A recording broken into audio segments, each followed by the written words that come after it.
Good afternoon, everybody. It is Tuesday night here in downtown Manhattan. We are back in New York City, and it appears the Santa Claus rally has arrived early this year. The Dow Jones Industrial Average, the NASDAQ, the S&P 500, all markedly higher today off of a big rally in crude oil. S&P 500 only a couple points off from their all-time record highs. So we'll talk about that and more on the stream tonight. I see Dallas is here, Maya's here. What's going on, Otto? What's up, Brandy? Good to see you. Hope everybody's doing well on this Tuesday night. We are back once again in New York, but it's only going to be a short stream tonight, guys, because I do have to wake up very early for some meetings. But I think we're going to have a lot to cover tonight. It was a very eventful day on Wall Street. A lot to talk about. Hey, Ken Kramer says, hey. Brooklyn says, hey, welcome back to New York City. What's up, Brooklyn? Good to see you. Good to see you. Mr. Howard says, hello, Wall Street. How are you? Hey, Jack D. What's up, Jack? Good to see you. Hope everybody is well. We'll get started in just a minute. Hey, Crypto Mafia's here. Says, yo, good evening. A bit of a temperature change, huh? Welcome back to the concrete jungle. Appreciate it. I see Melee. What's up, Melee? Jack D says, hi. 48 says, good evening. Great to see you, Tom. Great to see you too, 48. Ramon says, can you make on in Montreal? Potentially. Dante Rose, how are you, Dante? Good to see you. Jack D, long time no see. Brooklyn, Ken Kramer, Hunter Butler, good to see you. 05 from Corpus Christi, Texas. The ABX girl is our pal from the Bronx. Says, welcome back to New York City. I appreciate that, the ABX girl. Hey, Gigi NYC says, good evening, Tom and friends. What is going on? Melee, good to see you. And Glenn Daly is here. What's up, Cosmo? Says the king of New York is back in the town. What's up, Cosmo? So everybody, we've been talking about this stock market sell-off for the past, I don't know, week or so. And it appears like we had the quote-unquote Santa Claus rally coming early this year. And the one thing that I said we have to keep our eyes on is crude oil. So crude, within the span of 3 days, essentially bottomed and rallied 15 points. So crude is back above 70. As you guys know, crude is the lifeblood of this market. If crude is higher, 9 times out of 10, that means financials will be higher, which tends to lift the market. Financials and energy. Jack D, I think all the Christmas trees have been lit, says Jack D. So to put it into perspective, I got on the plane today solo at Miami International Airport. It was 79 degrees and bright sun. And I landed, it was about maybe 45 in the city. So a pretty big shock nonetheless.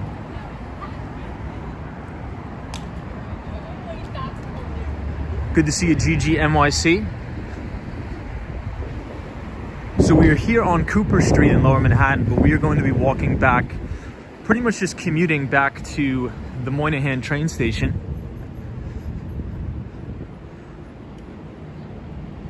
Jack D says, Tom, can you stream SantaCon on Saturday? I will not be in New York, Jack, on Saturday. I'm going to be in Las Vegas on Saturday for a work event. So unfortunately, I will not. Hey, RJ says, Olaf from Colorado. Tom, hope you're well. You got a Metro card from Miami and New York to Metro card from Miami to New York City. Indeed. Hey, Andy, the Obliviators is thinking about going balls deep on American Airline calls tomorrow. Am I stupid for that? I wouldn't do that personally, but hey, Solo401 says, we were 60 plus yesterday here in Rhode Island. Today was the 40s. That's a crazy big change. Andy, the Obliviators has made big money playing the Omicron stock shock test. Crash shorting SQQQ today. AAL seems to be a victim of traders. Very cool, Andy the Obliviator. Qbiz says, good evening, Tom. What's going on? Yeah, so it looks like the Santa Claus rally came early this year, guys. And as we've said, if we really look at the correction, what we've had, if you look at the main indices, the Dow Jones, the S&P, the NASDAQ, these things were really only off about 7%, if not a little bit less, from their all-time record highs. However, if we looked under the hood of the market, there was a severe bear market in growth. And it was interesting, I was actually looking at a lot of the fund flows from last month. If anybody is familiar with Investors Business Daily, every month they publish the largest purchases from the top fund managers across mutual funds, the big investment banks. And over the past 2 months, the fund flows have been going out of high beta growth stocks into the big FANG stocks. So you think about like, you know, an Apple, a Microsoft, Nvidia, Alphabet. And this is sort of explains the market action that these high beta names have been selling off, but the indices have been staying relatively stable. So as I like to call it, we've been sort of experiencing a basketball underwater effect where the S&P 500 rallied over 2% today. Over 2% in spitting distance of new all-time record highs. And I remain bullish on the major indices into the end of the year. And I wouldn't be surprised if we see brand new all-time record highs, maybe even before the end of the week. Hey, Sarah G is here. What's up, Sarah? Good to see you. This is normal market action. Andrew Lee, is you back already? Yes. We're back, Andrew. Only for 2 days. I'm here for some holiday events for work. And then this weekend, I will be in Las Vegas. Andy the Obliviator says, notice you didn't really answer. You more of a long-term guy. I'm too impatient and I only enjoy day trading. Maybe a swing for a few days. AAL options are always cheap, so I get kind of addicted. Yeah, so Andy the Obliviator, I don't do any day trading, and especially in this environment, I would really not be a net buyer of options. Because the reason for that is if we look at this VIX environment, right? So a major component that makes up pricing in the options market or the derivatives market is the VIX or volatility. So a lot of people that were actually buying puts on the S&P 500, on the NASDAQ, and a lot of these stocks, even though they came down a little bit, the VIX crashed 50% in a matter of 2 days. So what that creates is a volatility crush or an IV crush in your options. So it's very difficult to be a net buyer of options in this environment where the VIX is relatively elevated, because that actually inflates the premium of those options. So I don't do any short-term trading at all, or volatility trading, and very rarely do I dabble in the options market. The only time I will dabble in the options market is if I'm hedging a position that is rather large in my portfolio that I think will suffer short-term volatility.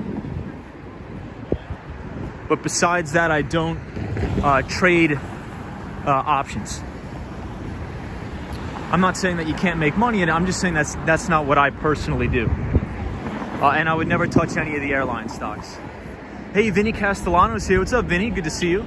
Says, hey, Tom, how are you this evening? Sarah G says, I would think Christmas stocks would be doing well, but just depends.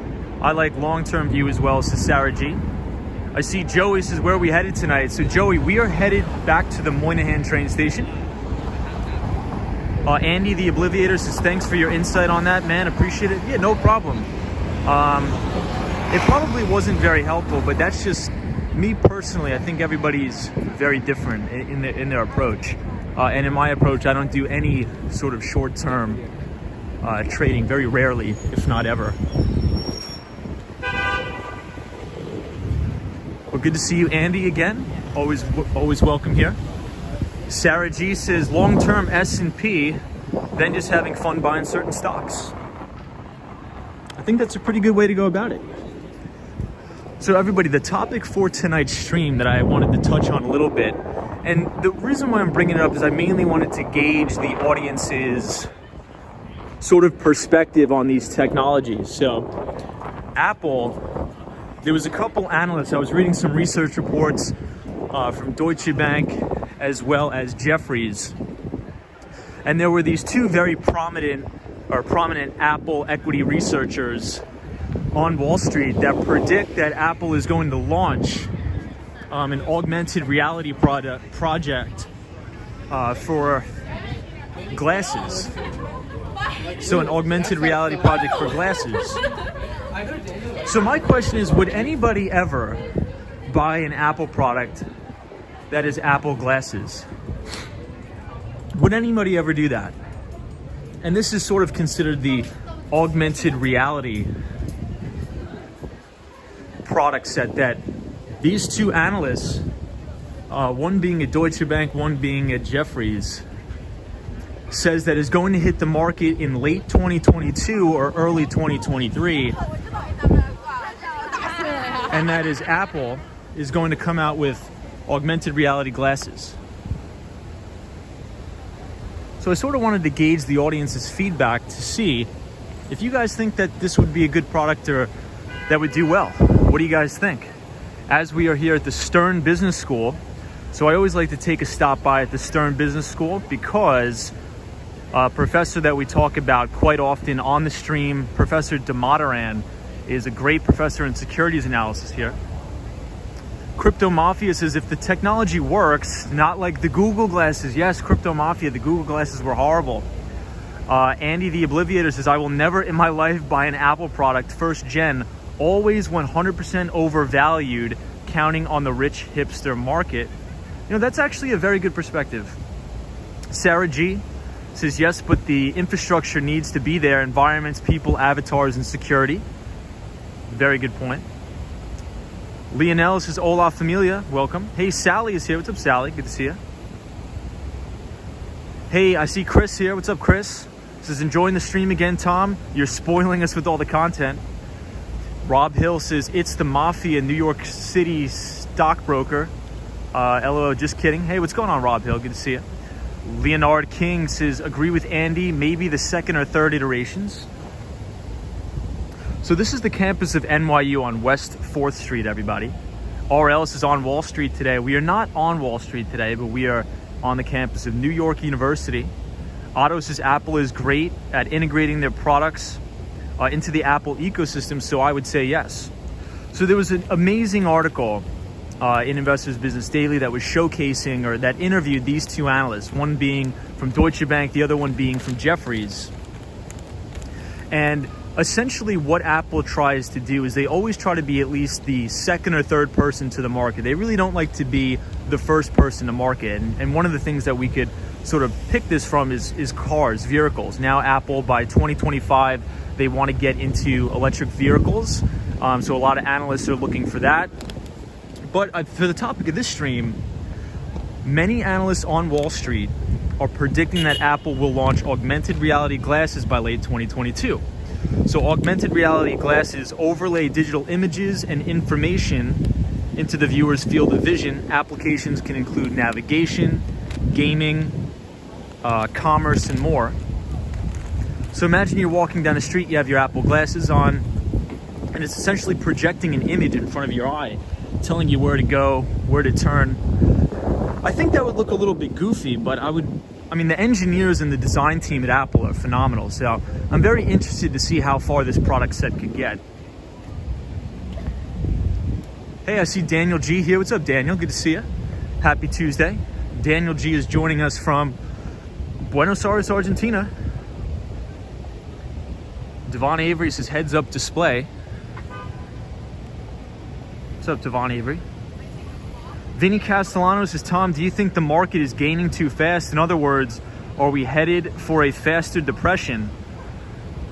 Well, I think that's a good question, Vinny, but really the main thing that I look for, and I understand that a lot of people, especially a lot of my buddies that are actually analysts at some of these major investment banks, where we disagree is that are a lot of these stock valuations stretched?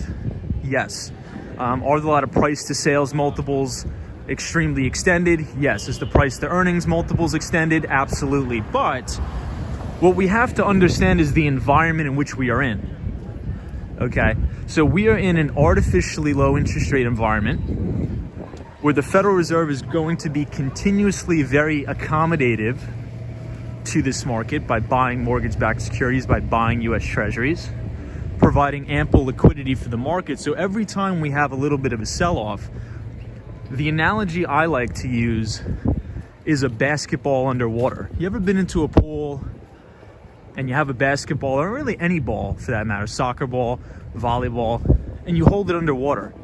The moment you let go of that particular object, you have an increasing upwards momentum of pressure that sends that thing skyward. And that's essentially how I describe the market, because every time we have any sort of sell-off, the Federal Reserve continues to gas this market to put positive sentiment in the market, so portfolio managers have to deploy cash again. So is this a massive bubble? Yes. Do I think the stock market is overvalued by probably 2 to 3 times what it should be, or fair value? Yeah, I think so. But the most important thing we have to understand is liquidity and what is the Federal Reserve doing. So here we are in Washington Square Park. Very beautiful night. Daniel G says, can't wait for an SDK for those AR glasses to develop new apps. Yeah, so Daniel, I'm going to touch on that in a second. Daniel, thank you for bringing that up. Irevis says, hello, Tom. Happy to see you back in New York. Thank you, Irevis. Linda Ameo says, hi, Tom and everyone. Welcome back to New York City. Appreciate it. Yeah, so Daniel G, one of the things in the article, and what a lot of analysts were saying, is that Apple really needs to be the first mover on augmented reality glasses, because Microsoft, and aside from Microsoft, really Facebook and parent company Meta is really gaining in on this space. And they talked about something called the brain drain, or talent acquisition brain drain. And I think this is very important for everybody to pay attention to, because if we want to figure out who is going to be the winner in augmented reality and all of these types of applications, you need the talent. You need the very smart people that are willing to work at these big institutions to develop applications for these different products. So I think it's going to be pretty much a big brain drain and a race, essentially like an arms race between Apple, between Microsoft, and between Meta to hire the best and the brightest developers from all around the world. Hey, I see Alice here, says, hi, Tom, how are you? My friend, good to see you back in New York. Thank you, Alice. Good to see you. Ireva says, I saw a rat. Hey, the Austin Tennis is here, says, I missed Sunny Isles already. Same here. I got off the plane tonight, Austin Tennis, and I was freezing. Ed Dunkel says, Apple spent a ton of money designing their own chips. Yep, so Ed, spot on there. The Apple essentially kicked Intel to the curb. And I believe in their new product set, like their new iMac, they have their proprietary M1 chip. William is here, says, good evening, everyone. Looks like a lovely night in New York City. Good evening, William. Good to see you. Flex Stream says, a scene from When Harry Met Sally was filmed here. What's up, Flex Stream? Good to see you. Tom says, good evening from Fort Worth, Texas. College finals for my kid next week. Flying to Philly, then up to Penn Station to see my kid. No idea how expensive a girl is until you take her Christmas shopping in New York City. Ooh, Tom. Well, God bless you, my friend. I think you're going to have a great time. Yeah, I think you're going to have a great time. The city's coming back, even though there's some crazy policies being enacted by the mayor. City's coming back. It's a beautiful city. I'm enjoying myself. RL says, great pick of the Empire State Building. Great framing. Thank you, RL. Yeah, look at this, guys. So we are right here at the... Oh, look at the skater. Ooh. So we have the Empire State Building, the Washington Square Park Christmas tree, and the arch all right here. Hassan Terrell says, hi. What's up, Hassan? Raise 3, RP, XRP. What's going on? Running at Altitude says, ordered the new iMac with M1 chip. They are not cheap. Running at Altitude, I ordered mine probably the beginning of October, and it just arrived, I think, 2 weeks ago. It was on back order. But what I did is I did that trade-in program where you recycle your old MacBook. And I think it was like for 50% of its original face value. So not bad, actually. Sarah G, good to see you. Hey, I see Ron TV. What's up, Ron? We're here at Washington Square Park. George Lopez, how are you? Hey, Penelope says, do you think NVIDIA has a chance? They seem more experienced with graphics. Yeah, I think NVIDIA is going to be a major player in the semiconductor space. NVIDIA, Taiwan Semiconductor. And we've talked about this before. I think Penelope brings up a really good point. I think it depends on, if we look at the big picture here and what technologies we think are going to be coming out over the next decade, you can think about 5G technology, augmented reality, which we've touched upon many times, machine learning, cryptocurrency mining, all of these companies, Taiwan Semiconductor, NVIDIA, you need these precious chipsets to make all these products and services. So I'm definitely bullish on semis going forward. RL says AWS service down 2 days, or for the second day. So I was reading something about that. RL, if you can provide more clarity, please do.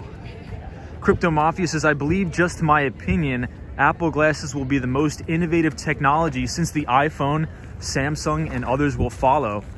Yeah, so I mean, according to a lot of analysts on the street, they're saying Apple's making a big investment into these AR glasses that are supposedly supposed to come out this year. So listen to this, everybody. This is what they said. They said Apple's AR glasses will have the same computing power as a Mac or a PC. Speculation is for Apple to announce the glasses at the company's Worldwide Developers Conference, or WWDC, but won't be available for purchase until late 2022 or early 2023. I mean, and that's pretty big for analysts, for some of the top stock analysts on Wall Street to come out and say that this year Apple is really going to be the catalyst for the stock to drive higher is going to be new product sets. And we haven't really seen a real new product set from Apple in a long time. Hey, I see EBITDA here. Man, there's a ton of rats here, guys. You could almost see the grass moving. It's kind of gross. Kind of gross. EBITDA, good to see you. Hassan Terrell says the PS3 is gonna blow up tomorrow. This is Hassan Terrell. Hey, British Gray is here. Says happy Tuesday evening to Tom and the moderators. What's up, British Gray? British Gray is joining us from the beautiful Tampa, Florida. Hey, Troy 1995 is here. What's up, Troy? Good to see you. So Troy, about Apple tonight. So I ordered my iMac, as you know, and in mid-October, I got it like 2 weeks ago. So it took a crazy long time. And I think that has to do with supply chain shortages and the chip shortages as well. Negs the Fun Guy says a lot of... Diane says New York City wildlife. Buy the book. What's up, Buy the Book? Good to see you. Gabriel says rats as big cats. I know. Jack D says New York City is full of rats. Down by Wall Street, they have supersized rats and cats. Also, if you want to see big rats, like crazy big rats in New York City, you actually have to go to JFK, John F. Kennedy Airport. Those things are the size of dogs. Crazy. Hey, I see Faith. What's up, Faith? Good to see you. Gabriel, how are you? EBITDA. Crypto Mafia says augmented reality is the merge between the real world and the metaverse. Contacts will follow maybe 10 years from now. EBITDA read the book says buy the book and read the book in the chat. Hey, Rocky's here says I assume you will just stay in Miami once the holidays are over because of the terrible New York City weather. So Rocky, I think it's very dependent on my clients' needs. So now that the economy is opening back up, clients are a little bit more demanding. So the business travel just really depends on the clients. Faith says Miami is nice tonight. Yes, it is. Negs the Fun Guy says Wall Street Skate Bro is an awesome guy. You're an awesome guy too. I appreciate you. Faith, thank you for being here. So everybody, we sort of have like a two-toned topic tonight. One, we were talking about Apple's augmented reality glasses that are supposedly coming out and the brain drain of the technology talent. So I think Apple is going to try to attract the best and brightest developers to develop proprietary applications for the augmented reality glasses, competing with Microsoft, number one, and number two, Meta, Facebook's Meta. Hey, Arsenal Fan 13 says, hey Tom, looks like you're back from New York City, joining in from Maryland. What is going on, Arsenal Fan? Indeed we are. We are here on the campus of New York University. Beautiful architecture here. And if you look straight ahead, you will see the Freedom Tower. Jack D says they didn't light the tree yet. I'm not sure about this one right here. Not sure about this one. Rocky says here in Chicago, it's 18 degrees. Froze my behind off walking home. I could imagine, Rocky. It's not that bad here. It's not like 18 degrees. Jay Valero says, can't wait for a day you go to Tompkins Square Park. Tompkins Square Park is a great park, but a little bit too dark at night, though. That park is not very well lit. Arsenal fan, good to see you. Gabriel Laurie says, good, my man, you still skating away on thin ice? RL says, I thought the YouTube got rid of the dislike button. I think they did, but you can still press it, but it won't show you, it will not show you how many dislikes. Gabriel Laurie says, the name is not Freedom Tower. No. One World Trade Center, Freedom Tower. By the book says, when is the newsletter coming out? I couldn't release it last night. I have to make a couple minor changes. There's still some things I want to pack in there, so it'll probably be out tomorrow. Crypto Mafia says, have you been to the new park yet? What new park? I'm not sure. I'm not sure what you mean by new park. Hey, Andy the Obliviator says, man, you missed my question by one line. Does anyone in actual Wall Street care about Omicron, or is it another fake out? I think it's just probably all noise, especially when we actually look at the data of the Omicron variant. We actually find out that it's a lot less deadly than the Delta variant that's actually going around. So I think it's just another news cycle. You know, I think major news institutions like Fox News and CNN are making a killing on this whole COVID thing. So the goal is to keep you paralyzed. The goal of these news institutions is to keep you totally paralyzed in fear so that you can't do anything. You can't move. So you can't be afraid of these things. You just got to live your life because it'll never end. I think, in my view, if you understand and you actually just look at the data of this stuff, even every year there's a new flu variant. Every year there's a new flu variant. There's going to be a new COVID variant every year. That's just the way it is. It's not like some brand new breakthrough thing nobody's ever seen before. There's new variants of literally every single strain of everything every year. Crypto Mafia says the little island. I've never been there yet. I would like to go there. Never been there just yet.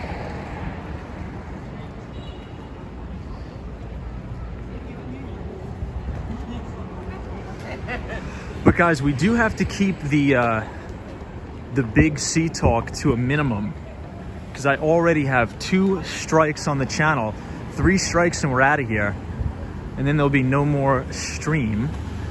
So I'm definitely for free speech and all that stuff, but the overlords of YouTube have been not liking it so much. Cosmos says, wow, you've never been to Little Island. You should definitely go. It's nice around sunset. I definitely do have to get there. Faith says, Amazon's still in the dark. So I believe they were having some problems with their AWS cloud server. But according to RL in the chat, he says that it is still down, which is pretty crazy.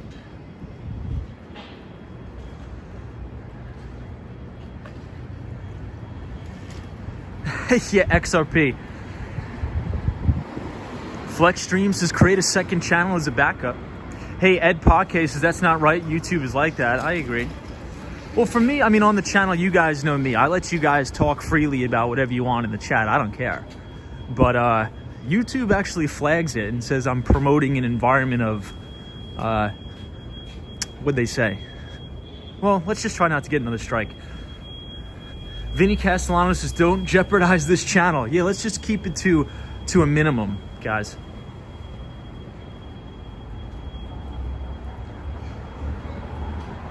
Yeah, TL says they took Richie from Boston down for the big seat content.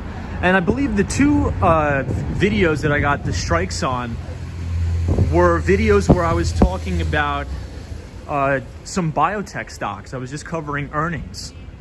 So, I mean, we weren't even getting political about it. We were just covering earnings reports, as we do all the time on the show. But, hey, this is Canada's here. What's up? This is Canada. Hope you're well. This is Canada. Oh my God. Yeah, Rocky, that's right. Yeah, this. Ooh, but you know what I want to show you guys? All right, we got to make the trek over here because there's this massive, I don't even know what it's called, but I want to show you guys. It's over here. But let's talk about the overall markets now. And if you've been reading the newsletter, the Behind the Street, or if you've been joining these chats and the streams, what we've seen is last week we had a big sell-off in high beta growth names. So I think there's going to be a lot of opportunity and an absolute thunderous amount of money to be made very soon in these very good quality growth names that have been knocked down 30 to 40%, but that are continuously compounding out their earnings at a 25% plus clip quarter over quarter. The same thing with their revenue. So it's very important to focus on the fundamentals because these stocks will set up again.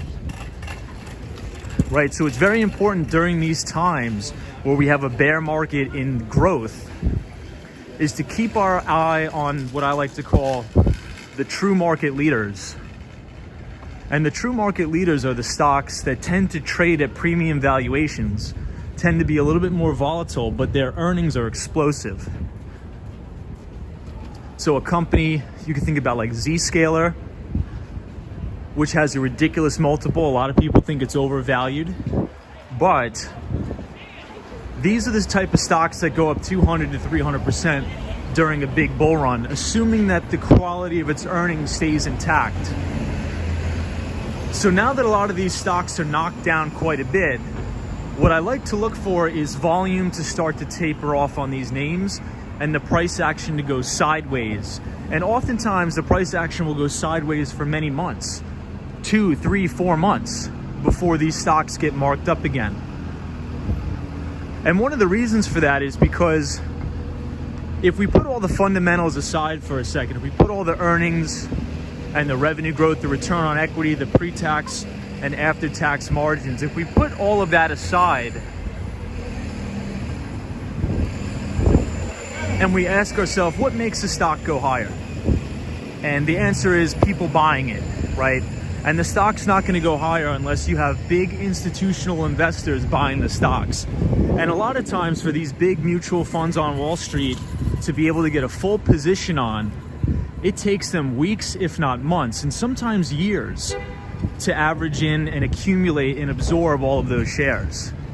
So it's something we have to keep our eye on, but I think we're going to hit new all-time record highs in very, very short order in the major indices. But in the growth stocks, it's going to take a little bit because there was a lot of damage that was done.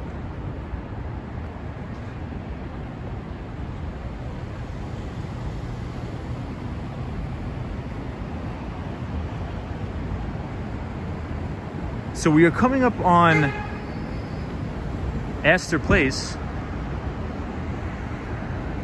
Hey, Philadelphia Walks says, I do know how to create inexpensive walking videos though, using cheap, until I can get enough support, get a stabilizer, says Philadelphia Walks. Faith says, I thought he was in Miami. No, Faith, we are back in New York, at least for a couple days.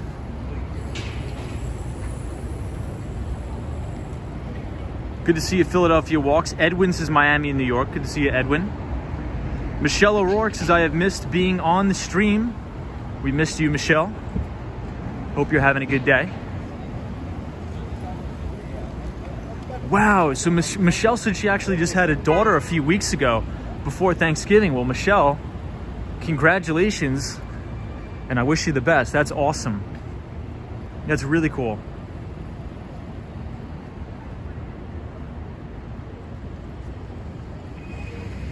TL says the only negative earnings company I bought was Boeing. Interesting choice. Very interesting choice.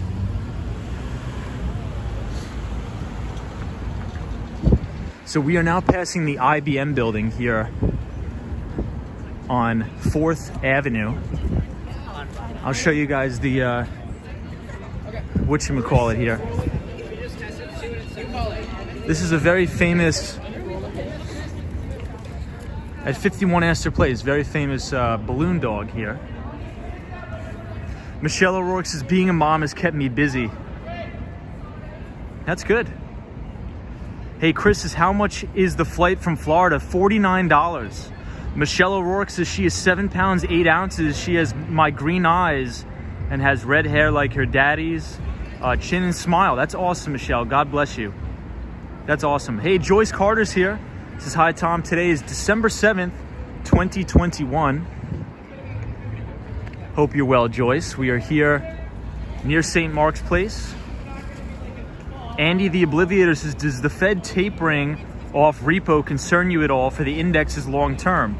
Yeah, so Andy, the main thing that I look at, right, it doesn't matter what the Federal Reserve is saying. It only matters for us to actually look at what they're doing, and we could look at that by watching the Fed's balance sheet.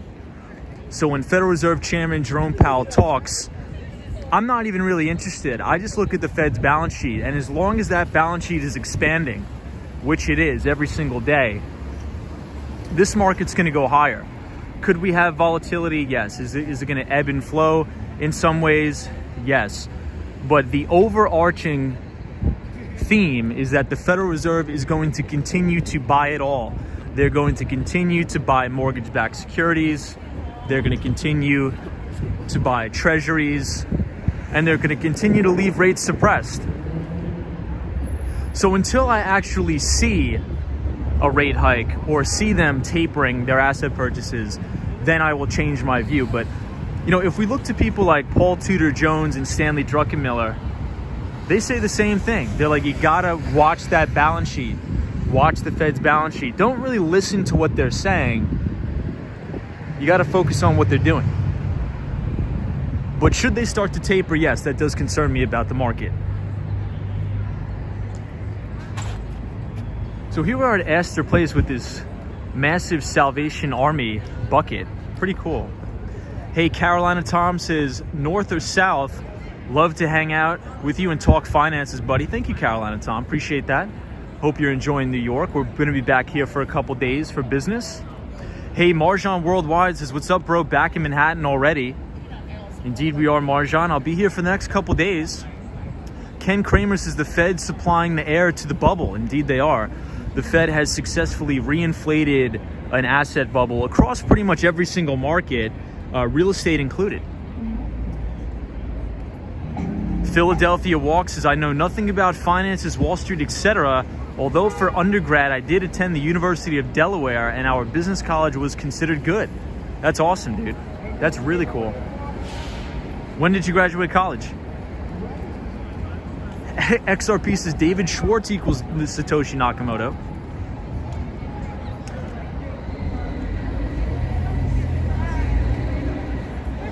Crypto Mafia says the Fed cannot afford to raise interest rates.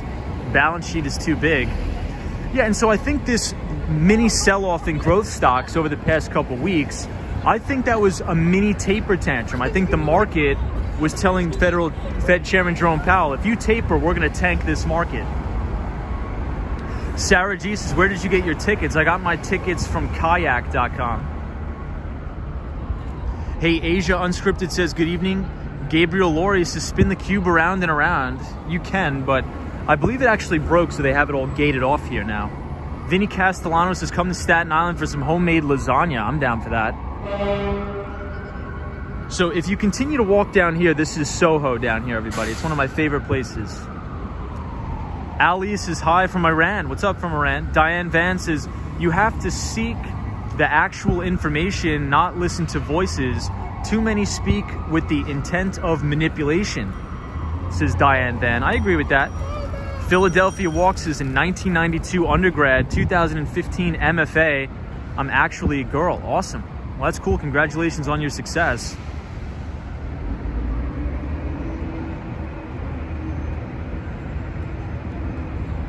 Let me make sure I didn't miss anybody. I see Melee in the chat. How are you, Melee? Good to see you. Chris is $49. How are they making any money at that price point? Well, I think they do a lot of volume. The plane is always packed between New York City and Miami. Baba Yagic says, good to see you, Tom. Love New York City. Gabriel Loy says, yes, it's Pearl Harbor Day today. Indeed it is. So thank you for all of our service members and all around the globe. Edwin says, New York and Miami has few Porsche 911s. Michelle O'Rourke. Hey, the Mighty Bull is here. What's up, Mighty Bull? Good to see you. Obama is here. What's up, Obama? I see Ken Kramer. Just making sure I didn't miss anybody.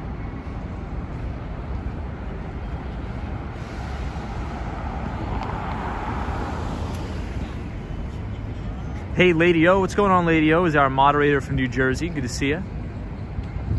Jack D says, many stock tips are just guys front running the stock. Absolutely. I agree, Jack D. That's why I think it's important, and that's why what I try to push on the channel is for everybody to develop a systematic, repeatable process, right? So you can't, it's not repeatable, or you can't create duplicity if you're just going on Reddit or in message rooms asking people for stock tips. You know, you may make money once, but that is not a repeatable, systematic investment process. Hey, Joey Roberts is hello from Ohio. What's up, Joey? Good to see you here. Lady O's is glad to have you back in the city. I'm glad to be back. Everybody, right here is going to be a brand new grocery store called Wegmans. It's one of the greatest grocery stores in the entire United States, and it's going right here. And this actually used to be a Kmart. Jack says, Tom, don't you think the Dow has been on a bull for too long? It only went down for a short time right after COVID, then shot back up and kept going. Yeah, so Jack, I think the short answer is yes. Do I think the stock market is overvalued? I do, but just because something is overvalued doesn't mean it can't stay overvalued for quite some time. And a lot of people got burned by this, and a lot of smart people, right? So one of the economists that I've been following and studying for years, Peter Schiff, which is actually the CEO and founder of Euro Pacific Asset Management and Euro Pacific Bank. This guy has been shorting the market since 2008. So anybody that has been trying to quote unquote fight the Federal Reserve has been gotten killed, because you have to understand something. The Federal Reserve has the ability to create an infinite amount of liquidity for this market. And essentially that in turn creates inflation of asset prices. So all of this money has to go somewhere. The money just doesn't go to money heaven. So when the Federal Reserve is buying assets, let's say they buy mortgage-backed securities, they're buying US Treasuries. What that does is that creates stimulus for the market, because think about what that means. When I'm buying a bond, right? When you're buying a bond, that drives bond prices higher. But what does that mean for the inverse side of that trade? That means it drives rates down. So bonds and rates move in inverse correlation. These guys are actually good singers. Did you guys hear that? That was good.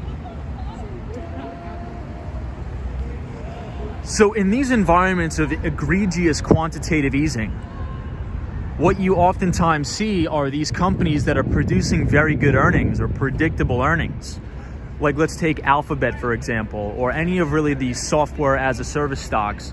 They tend to undergo multiple expansions. So their multiples, like price to sales, price to earnings, they expand. So a lot of these companies are trading at 200 PE ratios, which is really, really crazy. Hey, Loose72 is in the house. Long time no see, Loose72. Good to see you. Dogman is here. Says far more money has been lost by investors trying to anticipate corrections than lost in the corrections themselves, said the one and only Peter Lynch.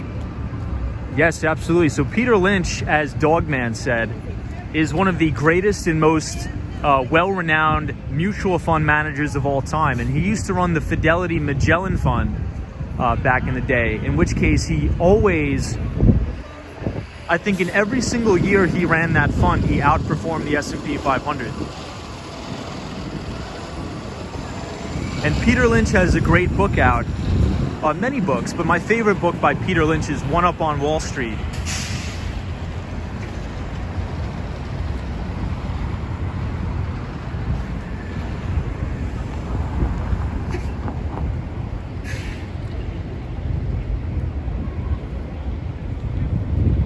Sabrina Fair says, Tom, I'm waiting for a shout. What's going on, Sabrina Fair? Can't forget about the one and only Sabrina Fair. Always joining the chats. Hope you're well. Hope you had a good Tuesday. Already middle of the week. Already middle of the week in a couple hours, guys. Penelope says, I'm more interested in learning financial tones here. This is Penelope. I like this sticker here, guys. Check it out. It says, howdy. Raise 3 XRP says, this is why I follow your channel. You educate. Appreciate it, Raise XRP. Man, I really like that sticker on that flagpole there. Hey, Veronica says, hello, Tom. What's up? And greetings from Peru. Welcome, everybody from Peru. Sabrina Fair, good to see you here. Loose 72, Sarah G. Gabriel Laurie says, PE ratio is irrational exuberance. No, PE ratio stands for price to earnings ratio. And usually that is used as a valuation metric, right? So what is the price of the stock in relation to its earnings? So in the traditional sense, a lot of analysts on Wall Street think any stock or any company that has over a 35 price to earnings ratio is overvalued, so they wouldn't buy it. But in this environment, if you went based upon that logic, you would have never bought any of the big winners of the past. You would never be in any of the big winners. And this is why there's always a big sort of back and forth between value investors and growth investors. Value investors usually tend to try to find companies that are undervalued, maybe a mispricing in the market, very low PE ratios, single digits. And growth investors look for those companies that are extremely high growth, extremely high revenue growth, and extremely high earnings growth on an EPS basis. But the only thing about that is these companies tend to be extremely, quote unquote, I'll use the term loosely, overvalued, right? Or they trade at extremely high multiples. Sabrina Ferris says, Tom, my husband is a CTO. You suggested he play a little hardball and ask for an increase. His CEO gave him a 10% increase with the words, I want you to stay here. Well, Sabrina Fair, I'm telling you, first of all, that's phenomenal. And your husband deserves it. Okay. So, I mean, you guys shouldn't feel guilty asking for a raise. You guys bust your behinds for these corporations. The least they could do is pay you. So that's number one. Number two, I'm so glad he took the advice to ask for a raise, because I'm sure your husband is extremely smart and an asset to that organization. So I'm happy, I'm pumped. I'm happy to hear that. So congrats. Hey everybody, we have War Walker here, the Miami native. What's up, War Walker? I see the Swan here. The Swan, we're gonna see your favorite building, the Empire State Building. Check out some of these prices, guys. $5,950,000 for 3-bedroom, 3-bathroom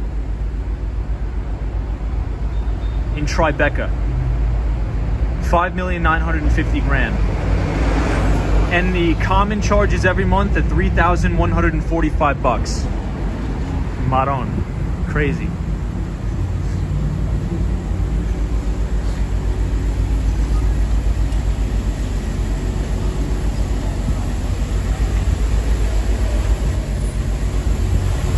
Hey, William Rich says, yeah, nobody is buying.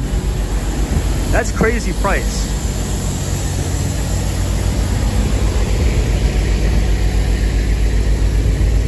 I always like looking at the construction guys. I respect construction workers so much. These guys are who build the city, quite literally. So check out the architecture on this church here, everybody. Photos from around New York is going to get clocked on property taxes and HOA. You know it. This building has a fantastic design. I don't think I've ever seen this one before. Loose 72 says, says write the check, Wall Street Skate Bro. Jeez. I don't know about that. Hey, I think I see Joey here. What's up, Joey? It says, hey, Tom, back in New York City so soon. Yes, Joey, I have to be here for I have a big event tomorrow with a couple clients, but then I'm actually going to be in Las Vegas this weekend for a holiday thing with a couple clients as well, and then I'll be back in Miami. Diane Vance's location, right? Yo, well, Tribeca, I believe, is one of the most expensive neighborhoods in New York, I believe. Joey says, can't take New York out of you. I love it. Yeah, I'll always be back and forth. Hey, everybody, it's the one, the only NYC Cherry Groove. What's up, Cherry Groove? Good to see you. Hope you're well. Cherry Groove, I was watching the, if you go to Astor Place, right across the street where Wegmans is gonna be, they set up a big, I guess you could call it, I don't really want to call it a monument, but I guess statue of one of the Salvation Army things, but it's massive. It's like the biggest Salvation Army thing you've ever seen. Hey, David Goldstein is here. What's up, David Goldstein? Good to see you. RT says, I missed the skateboard. We'll have the skateboard back very soon. I just got off the plane like a couple hours ago. Well, actually, that's not true. Maybe like 6-7 hours ago. But we'll have the skateboard back very soon. Diane Vance's puppy saying hi.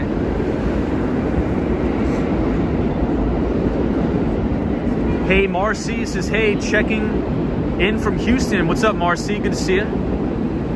Cool on 516 is living quite the life with all those events. Huh? I'm jealous. Yeah, I mean, some of the clients that I'm seeing are not ideal.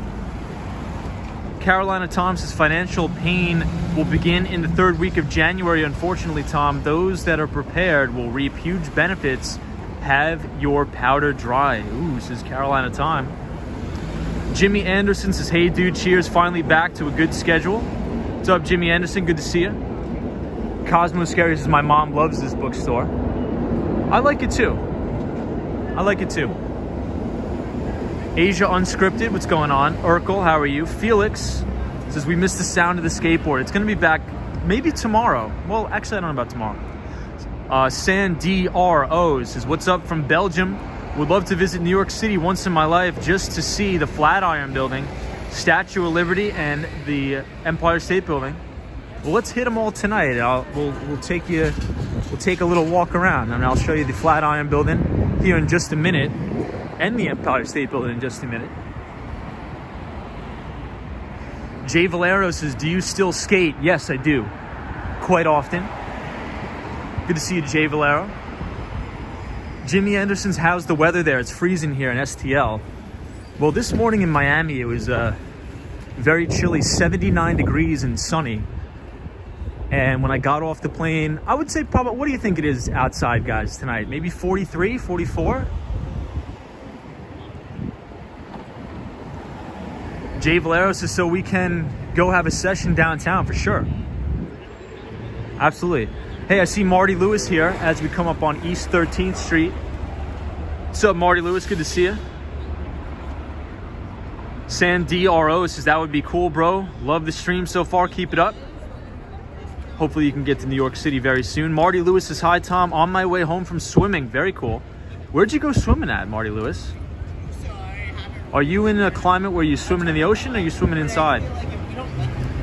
I think I see Rob in the chat. Rob DeCaro says, hello from Connecticut, Ohio, east side of Cleveland, Ohio. Or I think I pronounced that wrong. Conneaut, Ohio.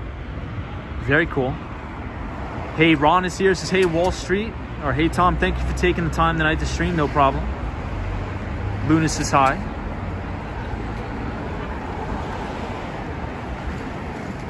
So back to I wanted to touch on one more thing because Daniel G in the chat, Daniel G has been watching for a long time from Buenos Aires, Argentina.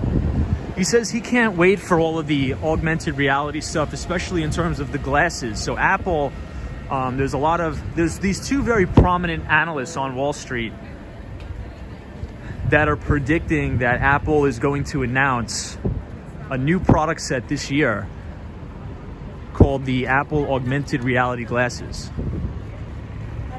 I'm not sure if that's going to happen, but if it does, I think this is going to be a big step for Apple to get a head start on companies like Microsoft and Facebook's Meta to compete in the metaverse. And I think the most important thing about this news is not just that they're coming out with a new product, but I think as companies start to innovate and come out with these new products, it's going to create an unbelievable brain drain, as I like to say. So Apple is going to be attracting the highest, highly skilled, highly educated developers to build these new applications for the metaverse, for their augmented reality glasses. So I think whoever's first to market with coming out with something like this is probably going to benefit in the long run of getting the most talent, right? Because if I'm a developer and I want to build applications for the metaverse, I'm going to go work at a company who actually has the hardware and the infrastructure there for me to build. So I think it's going to be a pretty interesting arms race, as I like to call it. But what do you guys think? Do you guys think this is all smoke? Do you think it's going to have some validity? Or would you ever wear augmented reality glasses? Sarah G says, where is the Apple headquarters? Cali. Yeah, I believe in Silicon Valley. I believe. Andy the Oblivious has got a cutting edge question. Are NFTs brilliant or absolutely idiotic? I think both. I think you could say both. I think the vast majority of the NFTs are probably going to go to zero. I think it's a speculative mania in that space. So I think the vast majority of all those things are going to go to zero. And it's probably a good way to launder a lot of money. But Cosmo Scary, quote unquote, designed by Apple in California. I believe they just built like this massive campus. I'm not sure if anybody saw Apple's last keynote video that they came out. It was so cringe. But if you Google it or on Facebook, just type in Apple's keynote video. It's Tim Cook walking around the Apple headquarters like very awkwardly. He doesn't really know what to do with his hands. It's really bizarre. You should check it out.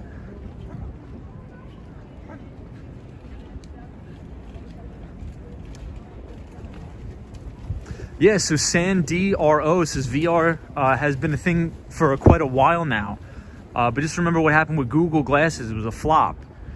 That's true. That is very true. But usually it takes, sometimes things work and sometimes things don't. And there's a lot of technologies that everybody says, oh, this is going to be the next big thing. This is going to be the next best thing that's going to drive a lot of revenue. And it tends not to work out. I'm on the fence about the augmented reality glasses. I'm not sure if I would ever get them. But then again, I said the same thing about the AirPods. By the book says I would never wear the Apple glasses. I'm not understanding the benefits of it. Well, you can build applications for these glasses. Let's say, for example, maybe there's an integrative navigation tool there. Maybe there's an integrated gaming system where you could play games, or if you see something on the street. So one of the things that I think, like, let's say you're walking down the street, right? And you have your augmented reality glasses on and you see something really nice in a storefront window. You know, maybe your glasses, you know, with the tools, with different AI tools that are built into these glasses, could probably look up and do price comparisons across many websites for that specific product or service, and then it can automatically order it for you. So maybe I think where it's going to have the most use case is probably in e-commerce. Let's say if your friend walks up to you and he has a really cool pair of shoes on, you could scan the shoes with your glasses. The glasses will then go procure those shoes and send it to your house automatically. So maybe something like that, who knows? Daniel G says, as for developers, is not only the technology, but most important, the support developers receive. Interesting. Yeah, and so there was an interest. So Daniel, there was a good interview with Mark Zuckerberg and Gary Vaynerchuk. I'm not the biggest fan of Gary Vaynerchuk, but I think he's a good guy. I think he's a smart guy. He was doing an interview with Mark Zuckerberg, and Zuckerberg said the exact same thing what Daniel G just said. He said, we want to build an environment here at Facebook/Meta where we attract the world's best and brightest developers for these products and services. So if we can create an environment where the developers know they're going to be supported, where they're going to have a lot of resources, they will want to come here to operate and build those products. So I think that's very good insight, actually. Hey, Chris says glasses will be another thing to keep charged. So funny. Hey, Ethan G says you're back in New York City. Indeed we are, Ethan. Sabrina Fair says breaking news. The Star Trek future isn't for you and me. I think I see Bernie Williams here. What's up, Bernie Williams? Good to see you. Fire Guy 813 says good evening and happy holidays. What is up, Fire Guy 813? And Cash Flow says I can't stand Zuckerberg. Says Cash Flow.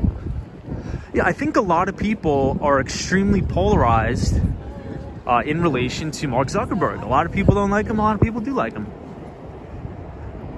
Here we go. Now it's a party. I see Ruby Falcone. Says good evening, Tom and everyone. Hope you're dressed warm for the city. We are. It's good to be back. Hope you're doing well, Ruby. Happy Tuesday. Julio says hello, Tom and everybody. Solomon says happy holidays. What's up, Solomon? The Swan, what's up? Good to see you. The Swan, we're about to see your favorite building in a couple minutes. Ken Kramer says Tim Cook dropped the ball many times already, not investing in Tesla when he had the chance.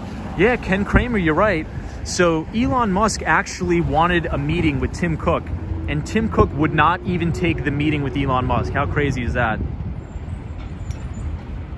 That's pretty crazy.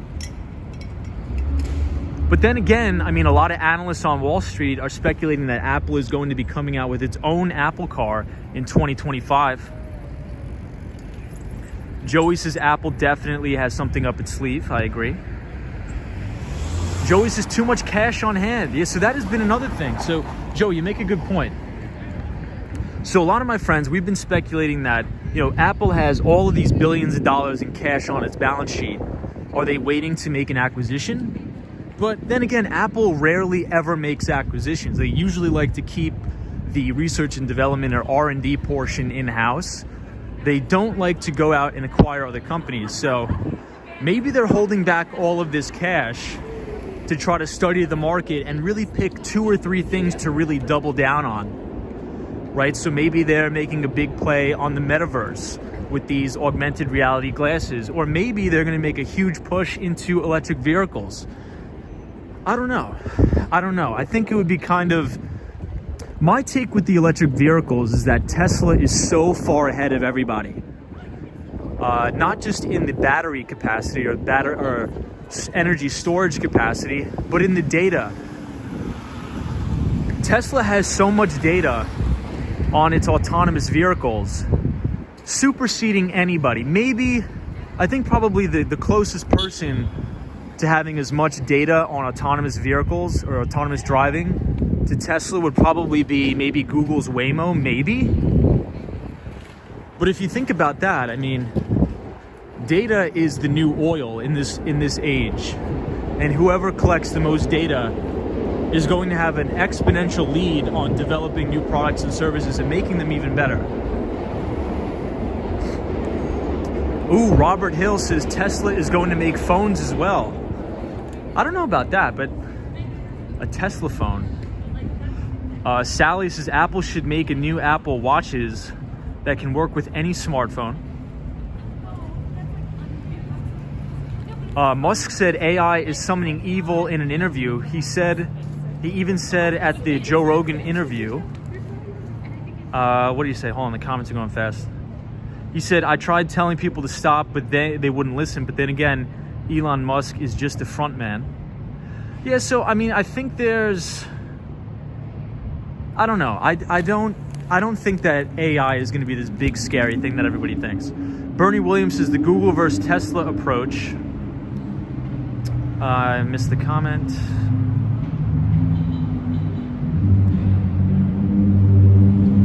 Google versus Tesla approach was interesting. In the book, you recommended AI superpowers. Yes. So Bernie Williams. For everybody who's joining the conversation who wants to read a very good book about artificial intelligence and machine learning, check out this book called AI Superpowers by Kai-Fu Lee. K-A-I-F-U-L-E-E. And I think this is a Lamborghini. We've been seeing so many Lamborghinis in Miami. It's been nuts. But this guy, Kai-Fu Lee, he's incredibly smart. And he actually got his start by being president of Google operations in China. So he was in charge of all Chinese operations for Google back during the tech and telecom boom. And so he sees how US tech companies run in comparison to Chinese tech companies. But now he has since stepped down from his position at Google, and he runs his own venture capital firm, Synovation Ventures.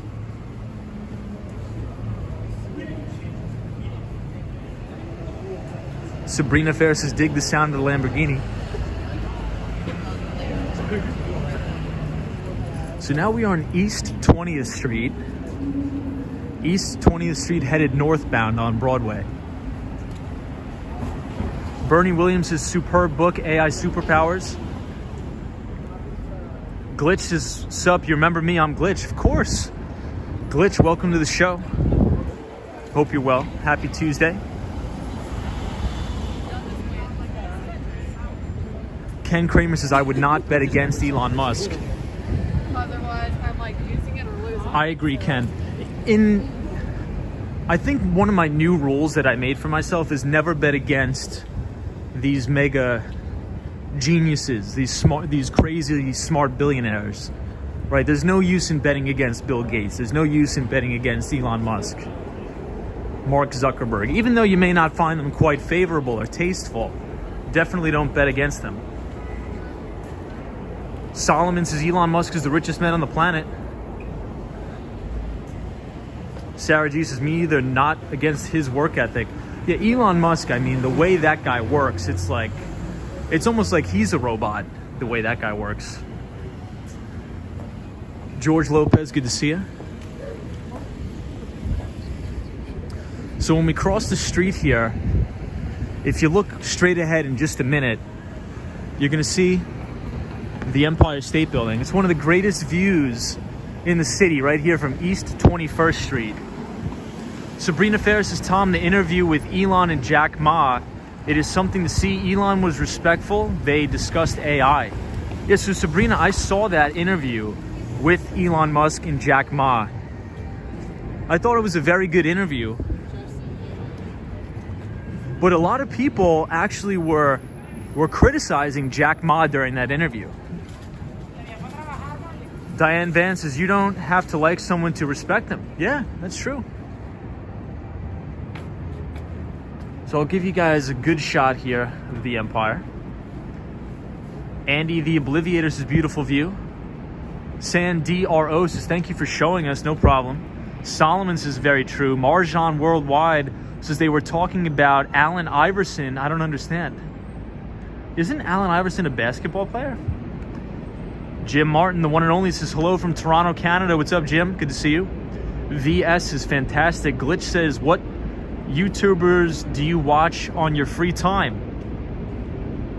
So a really good channel that I would recommend checking out, which has great podcasts, is IBD, Investing with IBD. So Investing with IBD. It's a great podcast, and they interview a lot of hedge fund managers and mutual fund managers on Wall Street. A lot of proprietary traders. That is a good one. And I also like the Orange Pill podcast. That is a great... I may not agree with everything they say in the Orange Pill podcast, but I definitely do like it. It's very fun. It's entertaining. And Max Kaiser is quite the character. And then I would also check out the Peter Schiff Show. The Peter Schiff podcast is very good. Hanks from The Castaway. So funny. 3-inch hippopotamus says, I hated Darth Vader but respected him. Agreed. Sandy RO says, what is your favorite food spot? So I have a couple, but I'll give you a good Thai food restaurant. On the Upper West Side, if you go to a place called Sen, S-E-N-N, very good Thai food. If you want good Italian food, I would go to Becco, B-E-C-C-O, very good. Rick says, looks like the city is deserted. Where is everybody? There's a ton of people here, but I believe it's almost midnight in the city. So hopefully people are gonna go home and get some rest. NYC Cherry Group says, any YouTube recommendations, Tom? Yeah, so IBD podcast, the P, so P-E-T-E-R shift show. Bernie Williams says, I work for a publicly listed company going private. What do you think they would do that? Why do you think they would do that? Benefits for who? Yeah, I mean, a lot of times they just don't want to deal with the Wall Street metrics, right? So it's a lot of compliance, it's a lot of regulatory oversight to be a publicly traded company. And maybe they don't need to be, I recommend. I read is IBD. D is in dog, IBD.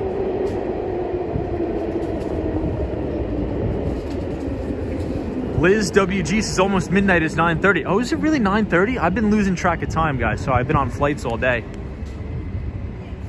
So if you look straight ahead, you can actually see the very top of the Chrysler building in Manhattan. So we are on East 23rd Street and Broadway, right near Madison Square Park. Glitch says, if you don't mind me asking how old you are, I am 26 years old. War Walker says, you need rest, Tomcat, I know. Solomon says, Italian is very good. Flex Stream says, Olive Garden is the best Italian food in New York City. I second that, just kidding. Yeah, 3-year hippopotamus says, Max Kaiser is great to watch. I don't agree with absolutely everything he says, but he's good, very good. He's another ex-Wall Streeter guy that is now focused on the Bitcoin space.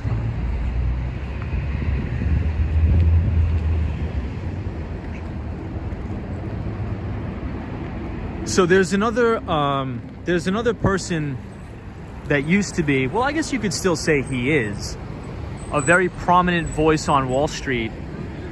That is Michael Novogratz. So Michael Novogratz used to be a managing director at Goldman Sachs for many years.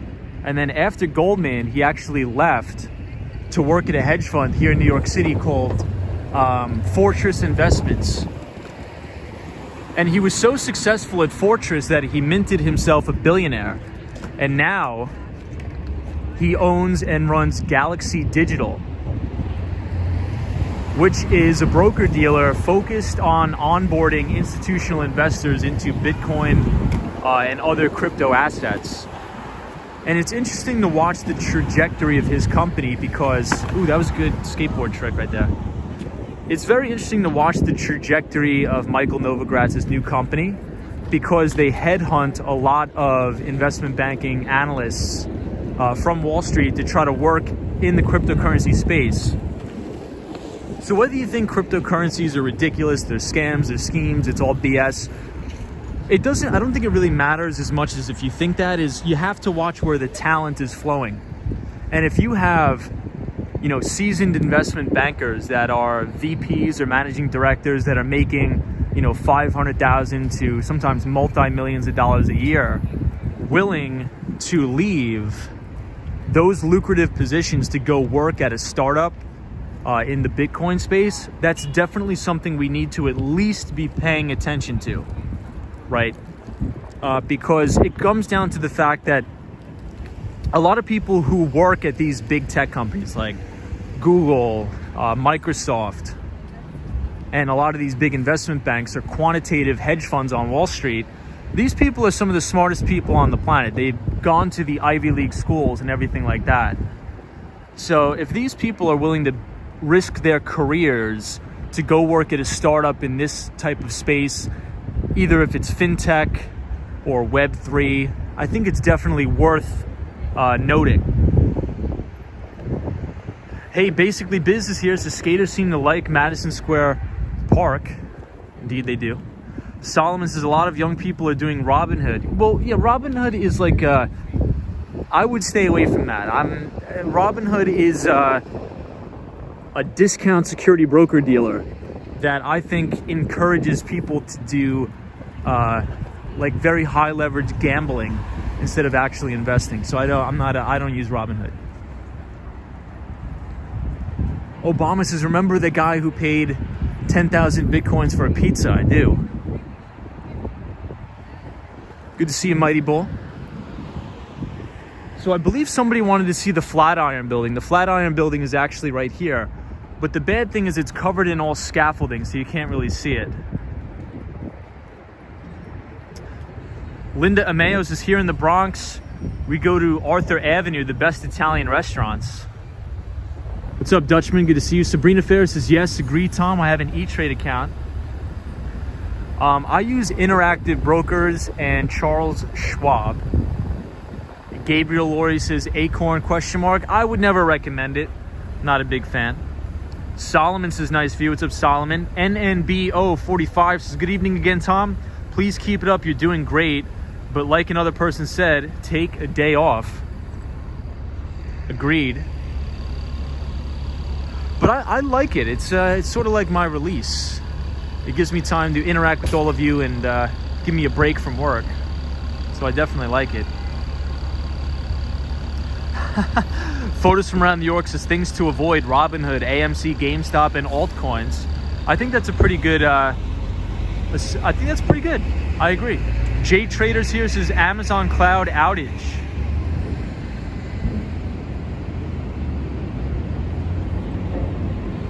So an Italian grocery store is right here. It's called Italy. Linda Ameo, good to see you. Obama, good to see you. Rick says, wonder if Sammy's Romanian is still open. Delancey and Christie. NYC Cherry Group says, Kevin O'Leary is awesome, the Shark Tank guy. Luke Williams says, I've heard that Peter Thiel is getting involved in a new crypto exchange based off the EOS system. Yeah, so Peter Thiel is another big titan on Wall Street. Yes, we can go to the Dakota building. Indeed we can.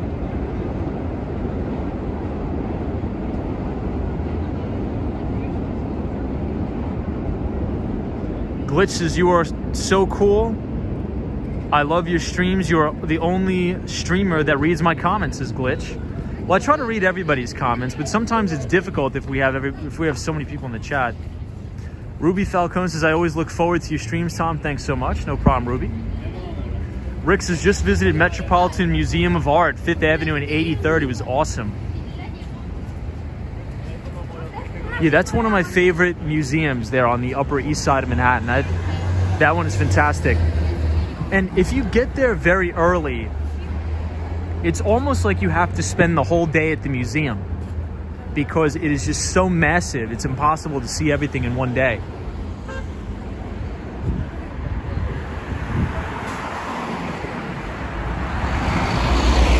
So Peter Thiel also, I believe, invested a little bit of money in a Roth IRA, which is essentially a tax-free retirement account. Any money that you put in a Roth IRA, it will grow tax-free. And one of the investments he made in his Roth IRA made over $1 billion.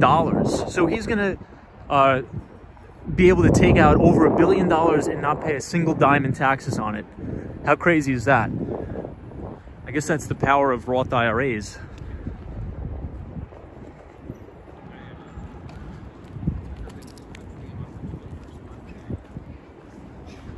All right, everybody, so this is West 25th Street and Broadway.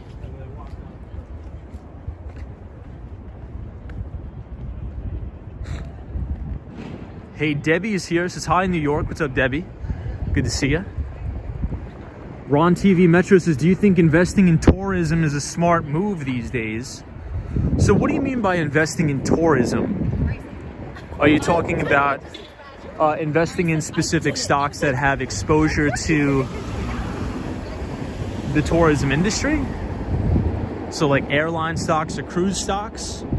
If that's the case, in my opinion, I'd say no. In my opinion.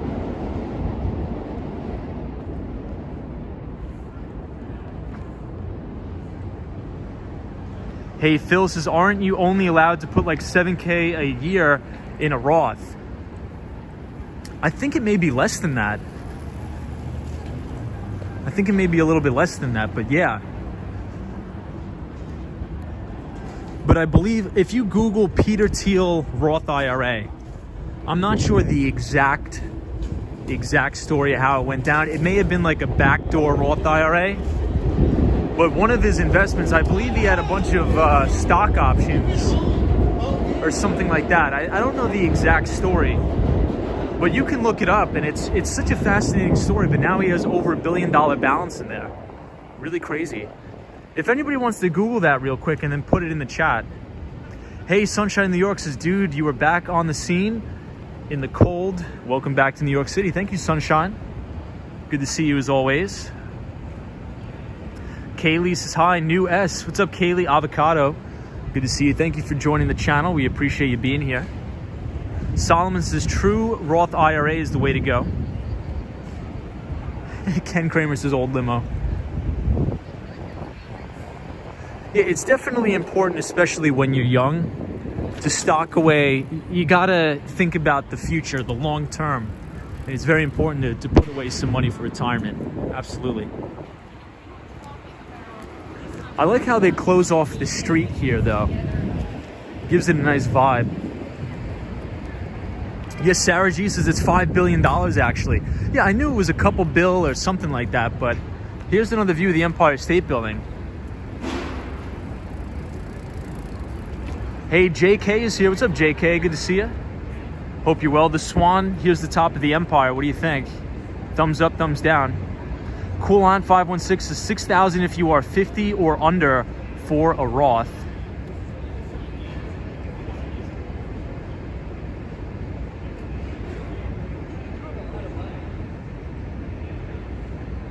Glitch, I have not. Marilyn Ringle says, just hit the like button. If we all hit the like button, we will be over 400 likes. Appreciate it, Marilyn Ringle. So Marilyn is joining us from the one and only Murray Hill, right here in New York. Yeah, Gabriel says, I can't believe the streets are so walkable now.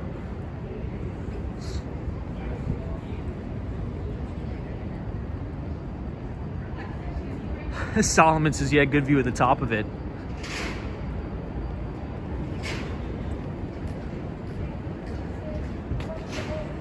The Swan says, I love the Empire State Building. I painted my front door and windows the same colors. Very cool.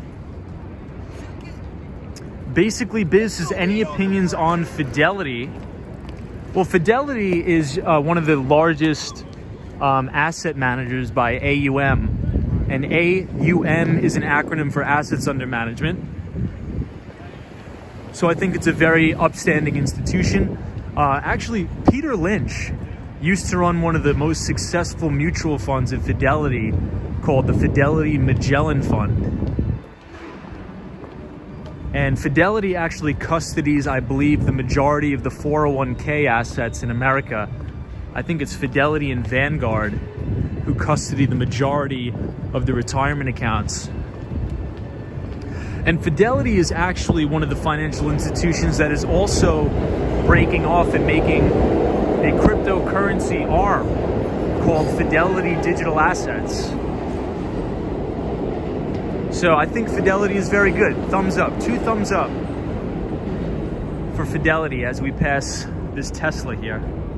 Hey, first name, last name says hi. What's up, first name, last name?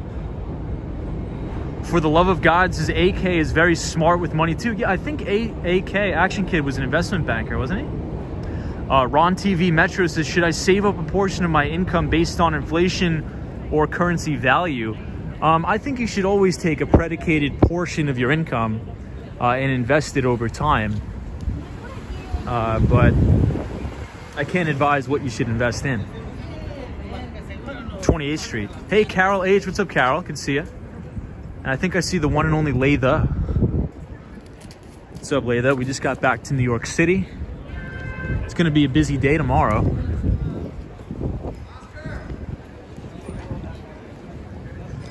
Every time I hear the name Oscar, I think about that guy, Oscar De La Hoya. Does anybody know that guy, Oscar De La Hoya? Hey,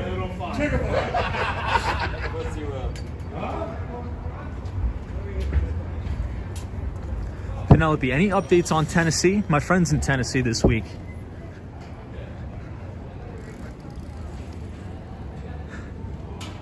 Basically, this is the boxer. Yeah, so is Oscar De La Hoya a boxer or is he an MMA guy?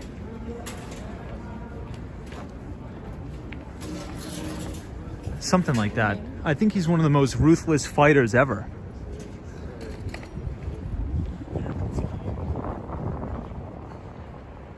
James Freeman says, any Fidelity funds that you would recommend? Let me see. Any Fidelity funds that I like? Honestly, so here's the thing about if you're going to invest in a mutual fund, everybody. Even though there are some mutual funds that do outperform the benchmark indices of, let's say, the NASDAQ or the S&P 500, there are fund managers that beat the market. However, the thing that you have to worry about is the management fees. Because on Wall Street, the main way these mutual fund managers and these managers of ETFs, the main way they make money is from fee income. This is a nice Tesla. I think these, how much do these cost, guys? I think these, I don't know, but these ones are nice. So the main thing that you have to watch out for if you want to invest in a mutual fund or something like that, or any of these actively managed funds, is the fee income. So a lot of them charge a 2% management fee every year, which is a ton. That's a lot. So as the late great Jack Bogle says, and Jack Bogle is the former CEO. He unfortunately did pass away. He's the CEO, former CEO and founder of Vanguard. He says the vast majority of people are probably better off just dollar cost averaging into a extremely low cost index fund that tracks the benchmark S&P 500, the NASDAQ, or something like that. This way, you don't have to pay any fees and you get 100% of the gains of the overall stock market. So if the S&P 500 goes up 20% in a year, you get all of that. No fund manager is going to take 2% from you, and then you can reinvest those dividends for compounded growth over the course of your investment career.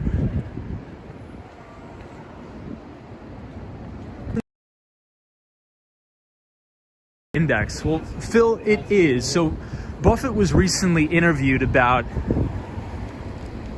what are you going to do with your wealth when you give it to your kids? And he's like, I'm not going to let them touch the money. I'm not going to let them invest it in what they want to invest it. I'm going to automatically set it to invest into an S&P 500 index. That's what he says. However, I do know with... oh, guys, check this out. This is a great view of the Empire. So I do know money managers on Wall Street that consistently outperform the S&P 500. It does happen. It does. But if you're not those money managers, you're going to wind up paying ridiculous fees. So what I do is the majority of my money is indexed in S&P 500 index funds, but I do run my own long-short portfolio in my Interactive Brokers account to try to generate alpha, as they call it. So let's say if the S&P 500 is up 20% in my personal brokerage account that is not indexed, I try to beat the benchmark indice every year. Some years I do by a great margin, and some years I don't. It's very difficult to. It's very, very difficult. Hey, 48 says, I love the Empire State Building. JK says, I'm all long, no short. Solomon says, now let's get to the top. Atomic Skittles says, are you walking to the Soho NoHo area anytime soon? So we were just down there today a little bit. For the love of the gods says, hello, the Empire State Building. So this is West 32nd Street, Koreatown. So this has some of the greatest Korean restaurants, greatest Korean barbecue right down here. British Gray, good to see you. Ken Kramer says, Tesla is a technological phenomenon. Latha, this is beautiful. Good to see you, Latha.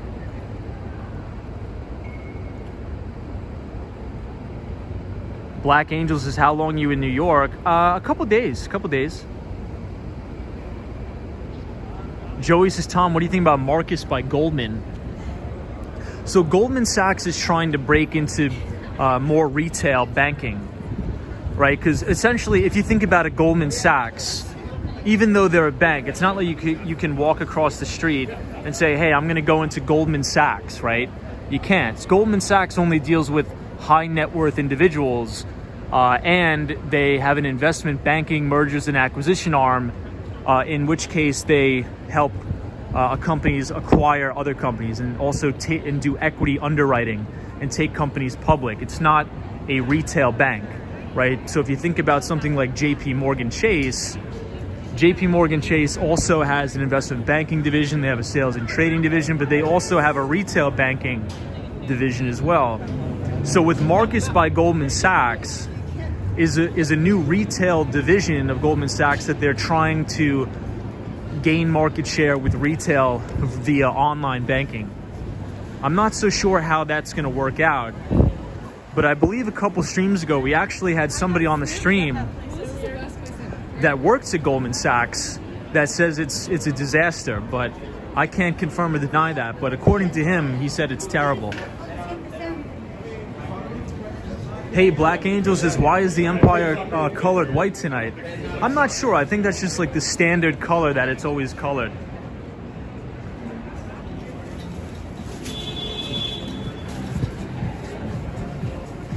This is a cool display here in Koreatown.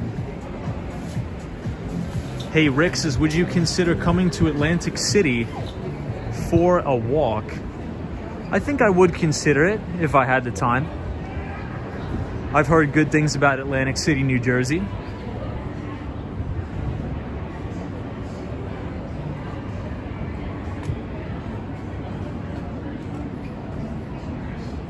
I'm glad they kept up all the the outdoor dining stuff. I'm happy about that. It looks nice. It adds a lot of character to the streets. Hey, Walking Philly says, pay off debt first or invest. 9 times out of 10, you should probably pay down all the debt. Phil says, any hotel / location recommendations for taking my fam to New York City for the first time? I've been there a few times. I've always stayed near Times Square, but wondering, Phil, you got to get out of the Times Square, man. I'm not a big fan of the Times Square. So you're going to have a great time, Phil, if you go to the Upper West Side of Manhattan. I would recommend you find a hotel on the Upper West Side, anywhere between 72nd Street and 96th. It's going to be a totally different vibe. It's very residential, very laid back. It's not like the hustle and bustle of Midtown Manhattan like we're in now. And arguably, they have some of the best restaurants on the Upper West Side of Manhattan. Very close to Central Park, very close to Riverside Park. So Phil, if you ever come back to New York, please consider staying on the Upper West Side of Manhattan. I think you're gonna have a good time. I worked up there that way for many years. Sabrina Fair says, Upper West Side, not Midtown. I love Midtown. Yeah, but I feel like, let's say if you've never been to New York City before, I feel like everybody always just comes to Midtown Manhattan, and that's where they stay. But I think it would be interesting to try something new. And the Upper West Side is beautiful, in my opinion. Hey, John is here, says, I love Hotel Michelangelo, close to Rockefeller Center. Diane Vance says, I want to stay near Bryant Park on my next visit. Bryant Park is one of my favorite spots in the city. Hey, Atomic Skittles 678 says, what are your favorite Manhattan neighborhoods you recommend to live in? Well, number one, Upper West Side, I think. And then maybe downtown Financial District. Cosmo Scary says, I respectfully disagree. Let's see what Cosmo says. I feel like the Upper West Side is boring for tourists, especially during the winter. I mean, yeah, I mean, I don't know if I would visit during the winter in New York. Some people like it, but for me, I love the Upper West Side. I don't know.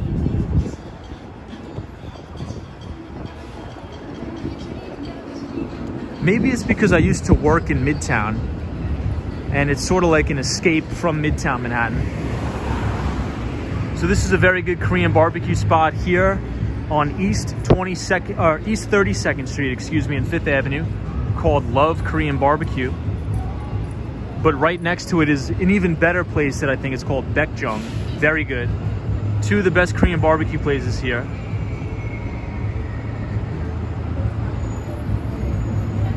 And I think this is arguably the greatest view of the Empire State Building we got.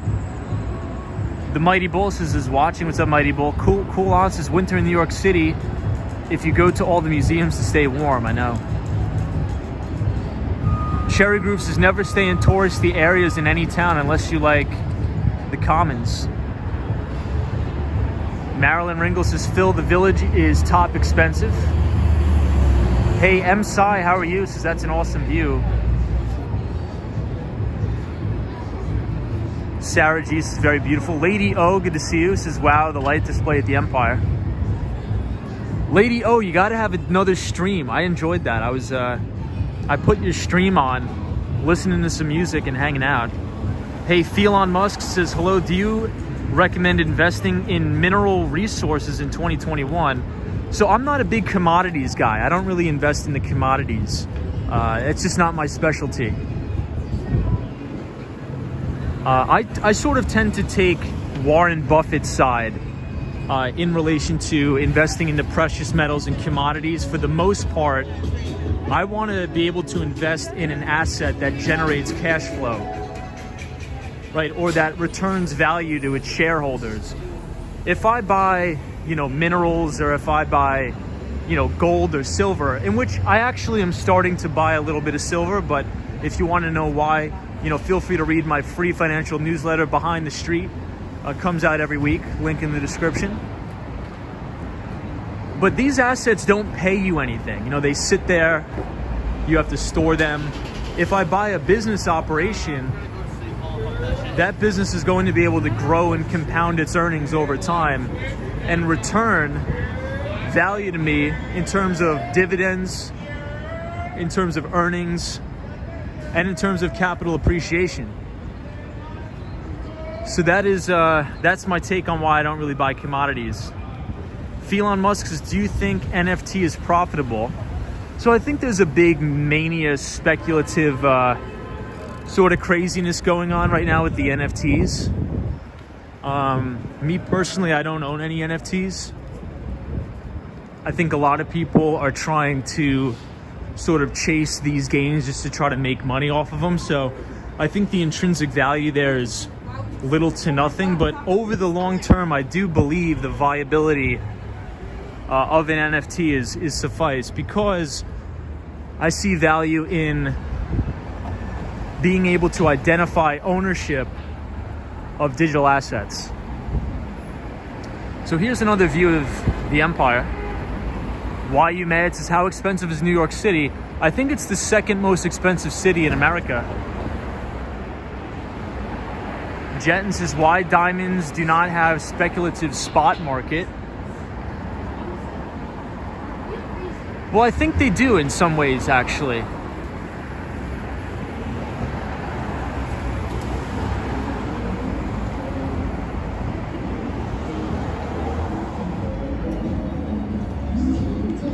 Mysterium says I still don't know much about NFTs despite hearing about them all the time. Yeah, I mean, I've seen these things. I've been doing this a while. I've seen it. Like, everybody thinks it's like this new thing. Usually, if you want to read a good book, I'm blanking on the name of it, but it's called Manics, Panics, and Depressions. And it's a history of business cycles. And usually when a new idea or new technology comes out, usually the valuations get stretched far beyond what they're actually worth. So the rule of thumb goes is a lot of people overestimate what a technology can do in the short term and underestimate what a technology can do in the long term. And this is a Wall Street guy here with his Patagonia vest. But that's one thing. It's I think a lot of technology. Hey, what's up, man? Can you talk to my girlfriend? Sure. Oh, you work at Citadel? Oh yeah. Where do you work? 2 Sigma. 2 Sigma? No, I'm just fucking with you. No. So this is my girlfriend, Kayla. Oh, how are you? She's the best. But Awesome, dude, man. Can you help me get a taxi? Oh yeah. Where do you gotta go? I'm going to Rockaway Beach. Dude, why yeah. are you recording yourself? No, we do a live show. A live show? Can I get into a live show? Sure. What do you want to say? I want to say that. What's your name? Tom. Tom is the absolute goat of all goats. Oh, thanks, dude. I was born in Brooklyn, Bay Ridge. Oh, nice. Cool. My parents own restaurants in Bay Ridge. My dad has a Greek restaurant. What restaurant? Everybody's asking about what restaurants to go to. So my dad has a Greek restaurant in Bay Ridge, Brooklyn. Okay. What's it called? It's called Elia. It means olive in Greek. Give the location because the people like to go to that. Between 86th and 87th on 3rd Avenue. 86 and 87. On 3rd Avenue. They 3rd got Avenue, saganagi, okay. they got octopus, moussaka, pasticcio, all the good Greek stuff. Oh, nice. And then my mom has a restaurant across from the Barclays Center. In Atlantic Avenue. Yeah. It's called Purebird. So she does deboned chicken, mac and cheese, mashed potatoes, nice. soups, salads, wraps, like all the comfort food. Dope, man. But dude, I mean, it was great meeting you, but I gotta try to find a taxi again. Well, there's so many. You gotta put your hand out. No, I know, but like, I know you're recording something, so it was. Oh, right. right. Say how do you? Oh, sure. Great meeting you guys. Like, good meeting you. My Be girlfriend's name is safe. Kayla. Like, she's my favorite person in the world. Oh, awesome, dude. I love her so much. Well, stay safe. Try to stay out of the road. All right, thank you. I think there's a taxi right there, pal. All right, have a good one. Be safe, man.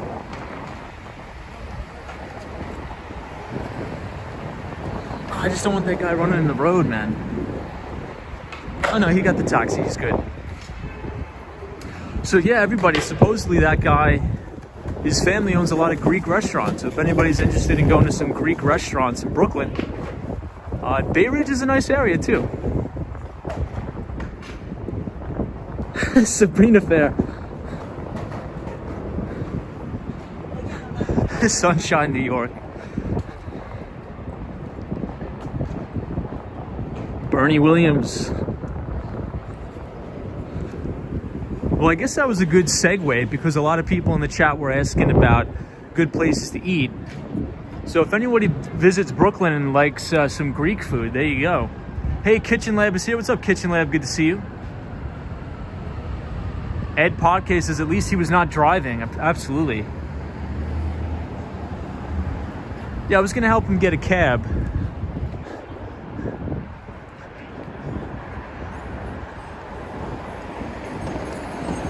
You guys, if you go out in the city and you're having too much to drink, make sure you stay out of the street. Very dangerous. Obama says I woke up in Long Beach. No way. I woke up in Long Beach in the 90s. I lived in Connecticut. Jeez. So were you on the Long Island Railroad? Kim says hi from South Korea. Annyeonghaseyo. Annyeong. Welcome, everybody.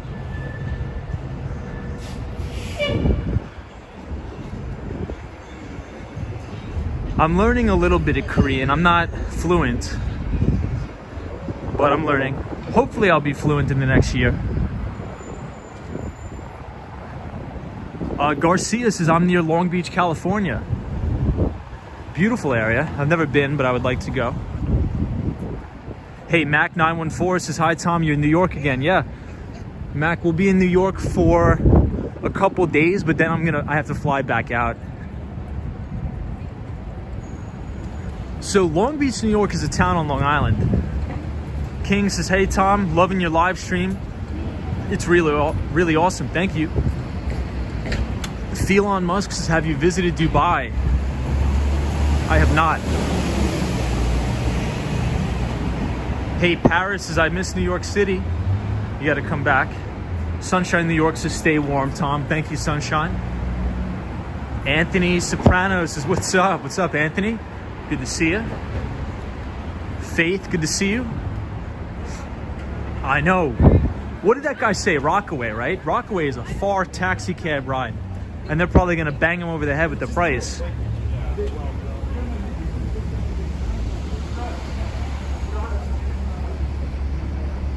Yeah, Cherry Groove, that is true. Why You Mad says, what's the airport best for flying in New York? I would say JFK, because if you don't want to take a taxi, you could take the air train. You could take the air train from JFK to Jamaica Station, and then from Jamaica you could take the LIRR right to Penn Station. And I think the air train's like $7 now. Can you believe that? I think I paid like $7.25 today for the air train from JFK to Jamaica. Hey, Leah's here. Says, hey Tom, glad to see you back in New York. What's up, Leah? Hope you're well.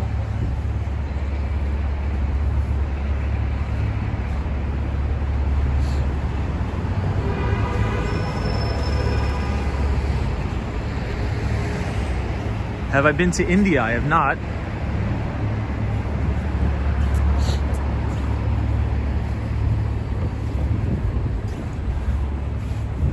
Liz Wiggs says, I'm in San Francisco right now, and New York looks so much cleaner based on what you're showing. Yeah, New York, I think once we get this new mayor, Eric Adams, and I believe for the New Yorkers in the chat, I think de Blasio only has like, what, 40 days left and then the new mayor comes? So I'm optimistic about it. I think the new mayor is going to do a good job. Christian Hansen says the 7 train. Hey, Patrick, New York. What's up, Patrick? Good to see you. 7 for a PATH train back in the 90s. Anthony says, Skate Bro, where you headed? So we are going to go to the Stephen Schwartzman building right here, the New York Public Library, 42nd Street and 5th Avenue. And then we're going to see the Rockefeller Center Christmas tree all lit up, because I haven't seen it yet.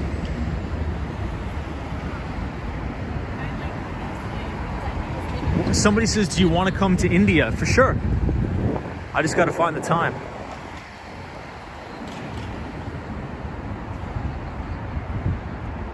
Beyond the Matrix says de Blasio is a... I agree with you. I agree. Anthony Soprano says, your stream is dope. Thank you, Anthony. Appreciate you.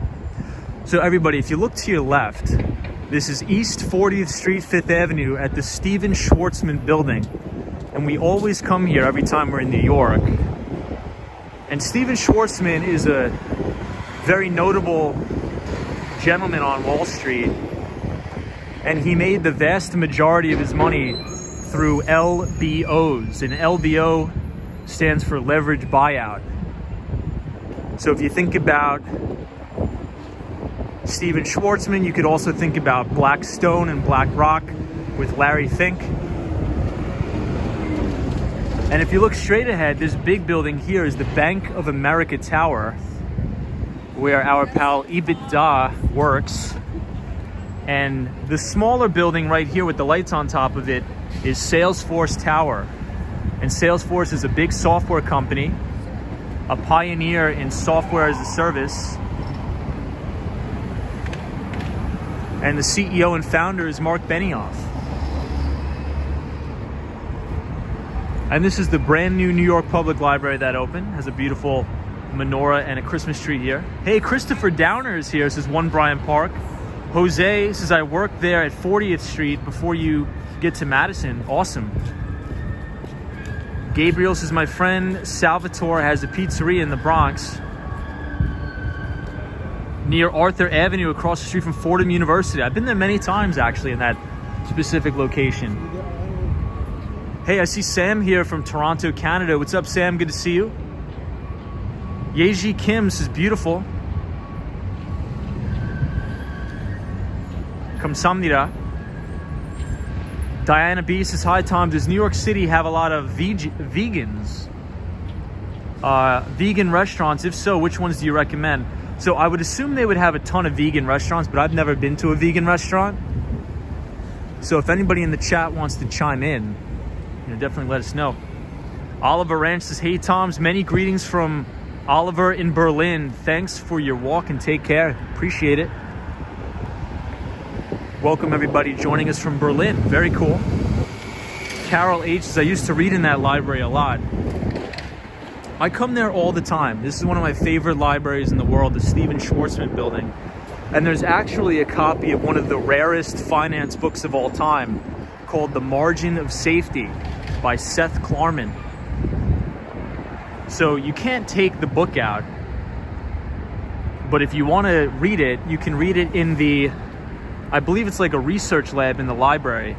And the book is called Margin of Safety by Seth Klarman. Very rare book. Hey, David says greetings. What's up, David? Greetings from Ireland. So David, we also have, what's it called? We have the Swan from Ireland. EBITDA, we're just passing your buddy Stephen Schwarzman building. And EBITDA, we got your office, well, I guess your satellite office in the background. Bank of America Tower. Natalia says, happy holidays from Uruguay, South America. Thank you. Solomon says, who is the new mayor in New York City? It is Eric Adams. He is a former New York City police officer. Eric Adams.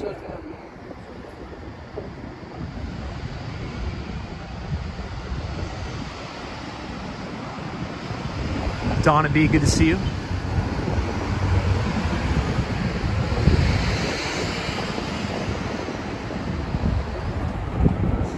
So this is Library Way near the Andaz Hotel.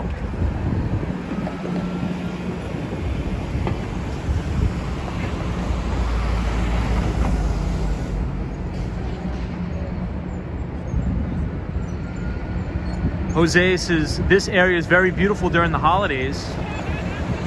Beyond the Matrix is what a beautiful building. What's up, Beyond the Matrix?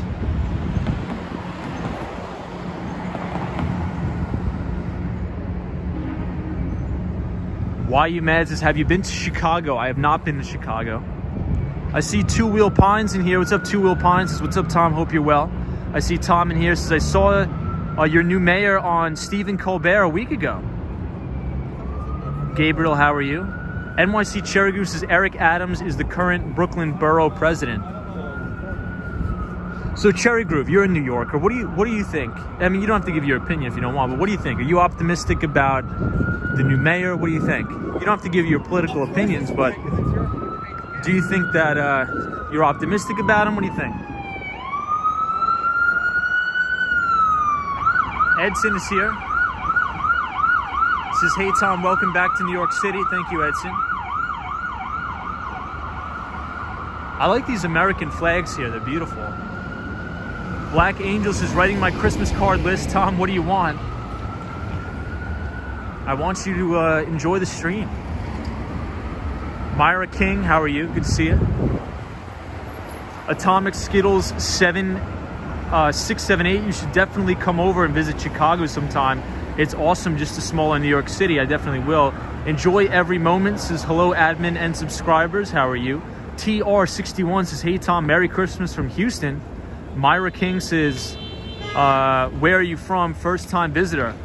So I'm from New York, but hey, how are you? I'm from New York, but I just bought a house in Miami, Florida. So we will be back and forth between Miami and New York, but we mainly do streams 5 days a week. And we have a specific topic for each stream. Today's topic of the stream, as we're gonna look at the Chrysler building right in front of us, was Apple. Two analysts on Wall Street, one from Deutsche Bank, the other one from Jefferies, announced that Apple will be announcing their augmented reality glasses. So that is speculation, but they think that Apple is going to be a first market mover on augmented reality glasses. So the speculation on Wall Street is that this will create an environment for developers all over the world to feel supported So when you think about companies like Apple, Microsoft, and Meta, which parent company of Facebook, or I guess vice versa, I think these companies are all going to be in the quote-unquote space race for the metaverse. So whichever company can bring about the most inviting environment for developers to build new applications and new products and services for augmented reality and for different things in the metaverse, I think that will be the company who wins over the long term. And as of now, it looks like Apple and Microsoft are in the lead.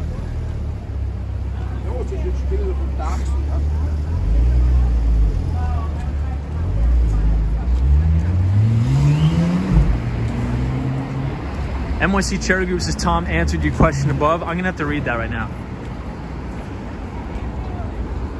So I'll pull off to the side. If you look straight ahead, this is the Chrysler building.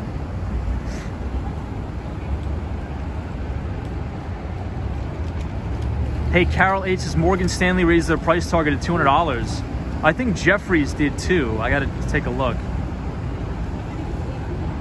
Cherry Group says for cannabis, Adams will be great. Aside from that, he is personally driven by his own pocket and a bit of a puppet. Okay. Well, I'll take your word for it, Cherry Group. You're a little bit more in tune with these things than I am. Hello from Hamden, Connecticut. Just subscribed. I love walking streams of the city. Thank you for being here. Appreciate it. XOXO says, do you ever show your face?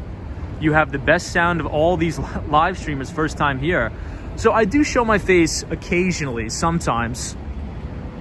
But if you want to see my face, if you want to follow me on Twitter, I have a lot of my face all over there in my IG. But, for work conflict of interest, I like to sort of keep it a little bit of a low profile as we pass PwC, which is PricewaterhouseCoopers. And a lot of people don't know this, but IBM actually acquired the consulting business of PwC. So technically it is an IBM company, but these are very sought after jobs. So you can think about a KPMG, Deloitte, and Ernst & Young, these big consulting companies. So management consulting, investment banking are usually the two most sought after jobs in New York City, as well as tech, if you're going to be a software engineer or a software salesperson. Sabrina Ferris says Tom is like Charlie in the Charles Angels. Juan Alvarez says hi there from Mexico City. Every video for me is amazing. What's going on? What's up, Mexico City? Joey says I was there today, PwC building. EBITDA says wasn't almost all of IBM's revenue in their business from consulting. Yeah, so EBITDA, you bring about a good point. Ooh, and that's what I forgot to do, EBITDA. Thank you for reminding me. I was going to drop a link in the Nightbot. Barron's just did an amazing cover story on IBM, breaking down their business model and also forecasting what is to come for IBM. So I think I'll actually make a conclusive stream to talk about that because I think it's important. So IBM is one of those dinosaur tech companies that really got complacent, right? And if you think about a company also like, let's say Oracle, right? So Oracle was going to become a dinosaur tech company because the majority of their business was just from selling licenses of software and not transitioning to a reoccurring revenue model. And nowadays, really with Salesforce, which is Mark Benioff's company that pioneered the software as a service model, a lot of these companies are following suit. So you're seeing, a lot of NetSuite products from Oracle change to subscription basis. And pretty much every software company now runs on a SaaS model, or software as a service model. So I think that's where IBM really went wrong. And if you take a look at, or you listen to any one of IBM's earnings calls, you'll see that the majority of their revenue comes out of just consulting services. But I think the new CEO is trying to change that. They're going to double down on a lot of cloud services. On a lot of cloud services, and we'll see what happens. We'll see what happens. We'll see if IBM can make a turnaround. I'm sorry.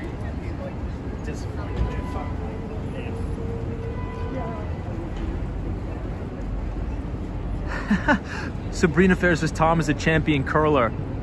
Funny. So this is the one and only Grand Central Terminal right here on East 42nd Street and Vanderbilt Avenue. Elon Musk says, Tom, what position did you play in soccer?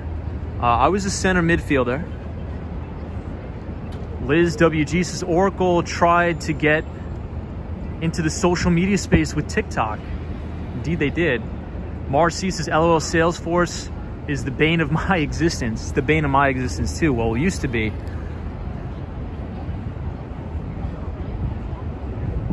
Yeah, so anybody who really have ever worked in sales, you probably know what Salesforce is. It's like a customer relationship management type of software. So if you're a sales guy, you know, your managers are probably always hammering you to update Salesforce and do all this other junk.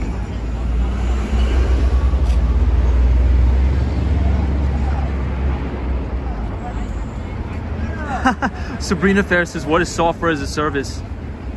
Husband says, I don't have the strength or the humanity.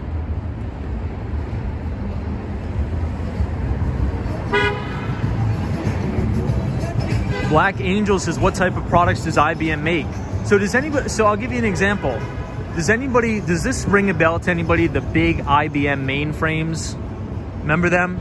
And they still sell a lot of them, but the big IBM mainframes, and they actually service a lot of financial services industries. So the big insurance companies purchase the big IBM mainframes. Also a lot of, I guess you can consider them like more legacy fintech companies. I'm not sure if anybody's ever heard of Fiserv, but they use the big IBM mainframe. But a lot of big financial institutions and insurance companies are customers of IBM. Oh my God, Tom, you don't remember those. You weren't even born yet. That's so true. I wasn't born yet, but I used to cover IBM in my spare time, and the big IBM mainframe's hilarious. Yeah, Sarah G says, I've never seen one, just studied it in school. Same. So supposedly IBM wants to double down now on supercomputing. I guess I'm gonna make a dedicated stream because I think there's a lot to cover there.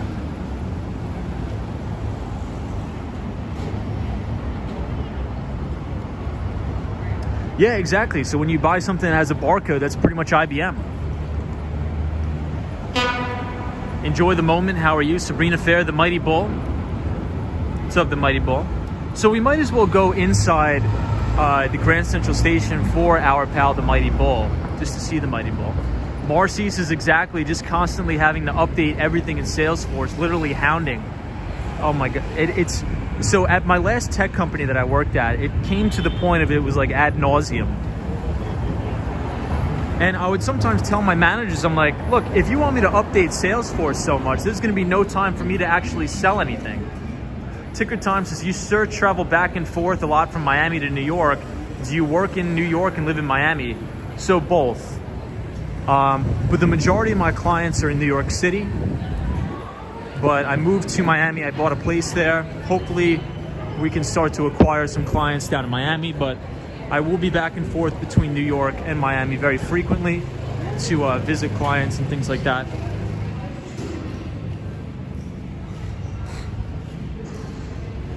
The Mighty Bull says good move. We got to check it out for the Mighty Bull. We'll check it out.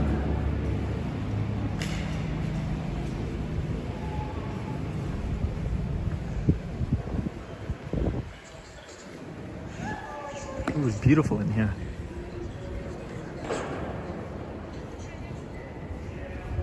Liz WG says move to Miami for tax purposes, question mark. No comment on that one. Just kidding. Yeah, mainly for tax reasons, but also there's a lot of tech startups there. And it's easier if you're a startup to start up in a place like Southern Florida, because with your tax savings, you could use it to hire employees and things like that. Hey, Leonel says hello from Brussels, Belgium. First time here. Well, thank you for being here. Myra King says, what is Tom's job? I'm in tech sales.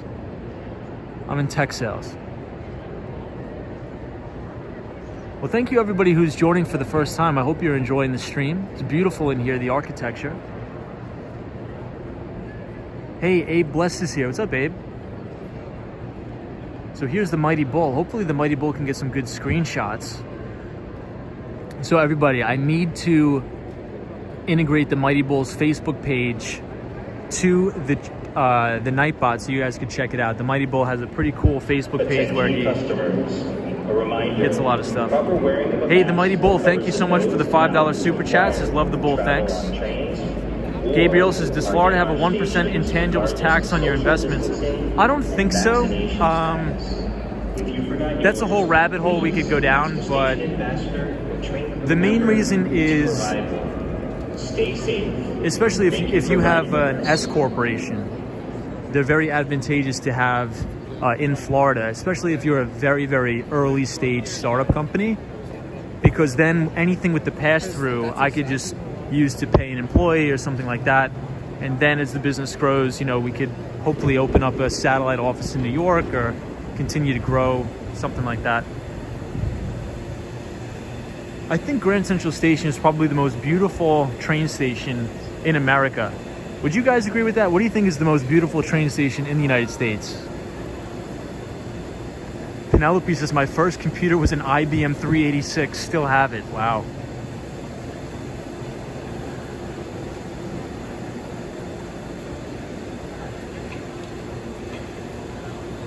Subchapter S taxes are crazy. EBITDA says, yeah, my buddy just opened a multifamily real estate development company in Florida for that exact same reason, Tom. Yeah, so EBITDA, you know what? I've noticed a lot of that. There's been a lot of development in Southern Florida. Hey, Miguel's here, says, can you show us the big Christmas tree? We will. EBITDA, read the book, says you can't beat Grand Central in December. 100,000% agree with that. It's beautiful here. George Lopez says this is the chapel of train stations. The Mighty Bull says watching. Kim says Times Square is full of people. What's up, Kim Andrews? Good to see you. Latha, good to see you. Raphael says Philadelphia 30th Street. Hey, Charlie Richardson says, can someone with no sales experience who does programming transition into sales and be good at it? Oh yeah, absolutely. So Charlie, so that's what's called a solutions engineer, right? So at my last tech job, I was what you call an account executive. And usually you have maybe 6 to 10 account executives on a sales team. And then you have what's called a solutions engineer.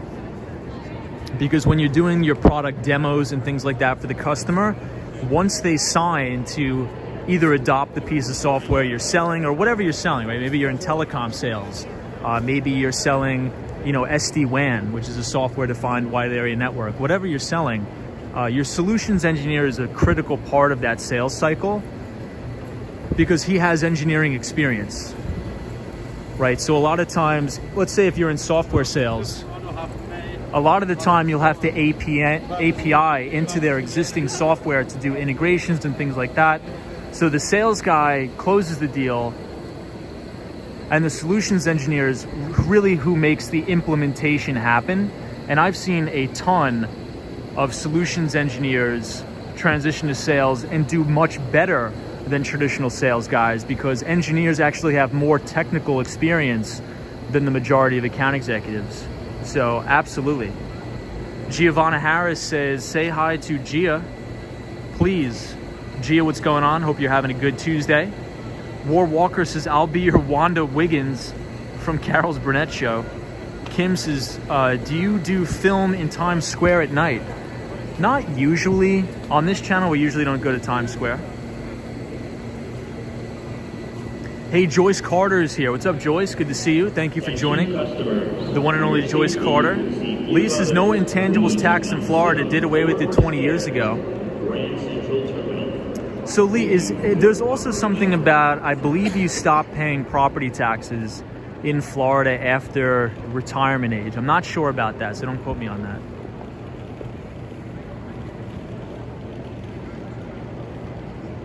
Marilyn Ringel says, Miguel, this is Grand Central, goes to Westchester. Yeah, so this is the Metro North. You can get the Metro North trains here. Although they are opening very soon the East Side Access Project, which you can take the Long Island Railroad to Grand Central Station, hopefully soon. So this is the very famous Grand Central clock here. Mary Rose says the staircases were designed after the ones in the Grand Opera House in Paris. For the love of God, says Long Island Railroad engineers make $100,000 a year. Yeah, LIRR is very good jobs, very good pay. Metro North as well, MTA, very good paying jobs here. So we'll take one more look at the bull and then we'll head out. Can you catch a Greyhound in there? We cannot. Bot says Grand Central clock is beautiful. Indeed it is. Hey, Timeless Fluid Art says, we do pay property taxes in Florida. We are retired. Hey, so thank you for chiming in on that. Could you provide, if you want, there's obviously no obligation to, but could you provide some more clarity on that? I was reading something about when it comes to retirement age in Southern Florida, you no longer have to pay property taxes. Is that true or is that false? AB says, how much do you think is the difference between earnings between tech sales and a solutions engineer job? It could be pretty significant because essentially the account executive is the revenue generator.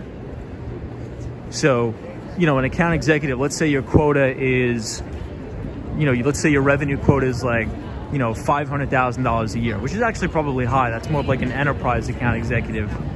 And you double that or triple that. Well, your OTE could be significant, really significant. But a solutions engineer tends to just be paid on a salary and not make that much commission. So Timeless Fluids is false. We own a house. Okay, thank you for clarifying that. Whereabouts in Florida do you live? I just moved to North Miami Beach. But yeah, in general, if you're a good account executive, as in you're hitting your quota and you're exceeding your quota, you're probably going to make 2 to 3 times as much sometimes if you're having a really good year as a solutions engineer. Valentina Garcia says, I have family in Miami. Very cool. Hey, Joey Grazer says, hello. What's up, Joey? Good to see you. Solutions engineer is definitely more of a stable income. But if you're good at sales, you can make a lot in software sales or tech sales in general. Gabriel Laurie says, I remember in 1977, this station was full of homeless people living there. It was unbelievable. Wow.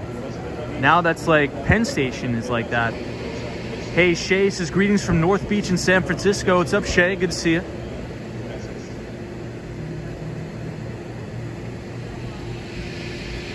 Blue Sky says lots of security. AB says 2 to 3 times is very significant.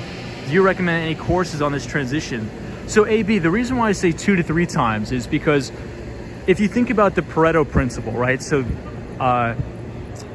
the majority of the sales are going to come from like 20% of the people, right? So if you're a top performing account executive and you do like 300% of your quota, you could probably triple your base salary in that year. I've seen people do it before. So let's say if you work for, and that's mainly if you're an enterprise sales. So let's say if you're an enterprise account executive. Okay, so Timeless Fluids says we pay taxes on our Social Security. Copy that, 10-4. So the way it works is if you are an account executive, you're probably going to be selling into small and medium-sized businesses or SMB or mid-market. What you want to do long-term is try to move your way up the stack to enterprise, where you're selling to Fortune 500 companies, and even sometimes strategic account executives, you sell to like the Fortune 50, right? So those guys probably have a much higher OTE, but solutions engineers, you'll make a very comfortable living. But, the top sales guy at the company is probably going to out-earn you by a multiple of 2 to 3. Hey, Natalia says, how can you become to be a sales/tech systems engineer or account executive? Like, what are the steps to begin a career? Feel very interesting. Love the topic. Yeah, so Natalia Lima, what I would do is I would first you have to get a target, right? So what is your target? who do you want to work for? So I would then first do research on the top software companies or tech companies in America that you want to work for. A lot of people come out of school applying to like the dinosaurs, as I call them in the industry. So like an Oracle or an IBM or an SAP or something like that. But the easiest way to break into these positions, in my opinion, is if you want to break in on the sales side, you should apply for an SDR position, which is a sales development position, which is essentially an assistant to an account executive. It's called an SDR or a BDR, business development representative. And when I was an account executive, I think I had 2 SDRs working under me and a couple people on the team, but I never really utilized them because I'm sort of like a lone ranger. I don't really like to work with other people in terms of sales. But that's the easiest way by far to break into tech sales, is apply for a BDR, business account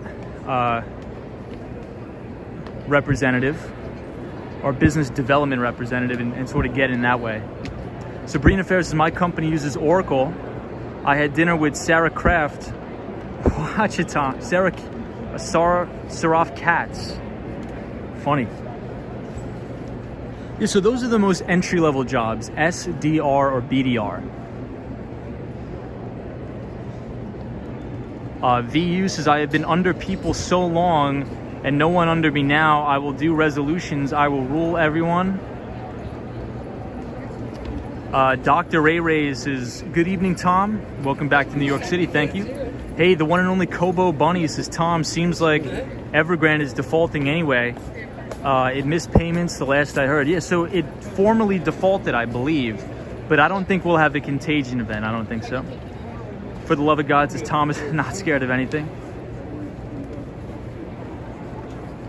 Layda, how are you? AB says, what's your qualification, Tom?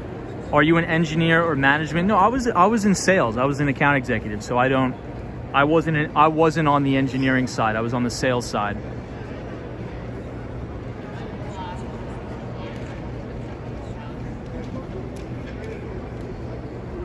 But I worked with I enjoyed my time working with a lot of the solutions engineers. Very smart people.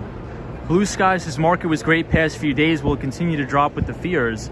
So if anybody wants to know my thoughts in depth on the market, if you want to sign up for my free newsletter, it's called Behind the Street. Behind the Street newsletter. If you type !NEWS in the chat, it'll drop a link to the newsletter and we send it out every week. But like I said, I think we saw a big sell-off in a lot of these high beta names. And I think that was off of fears that Jerome Powell is going to start to raise interest rates.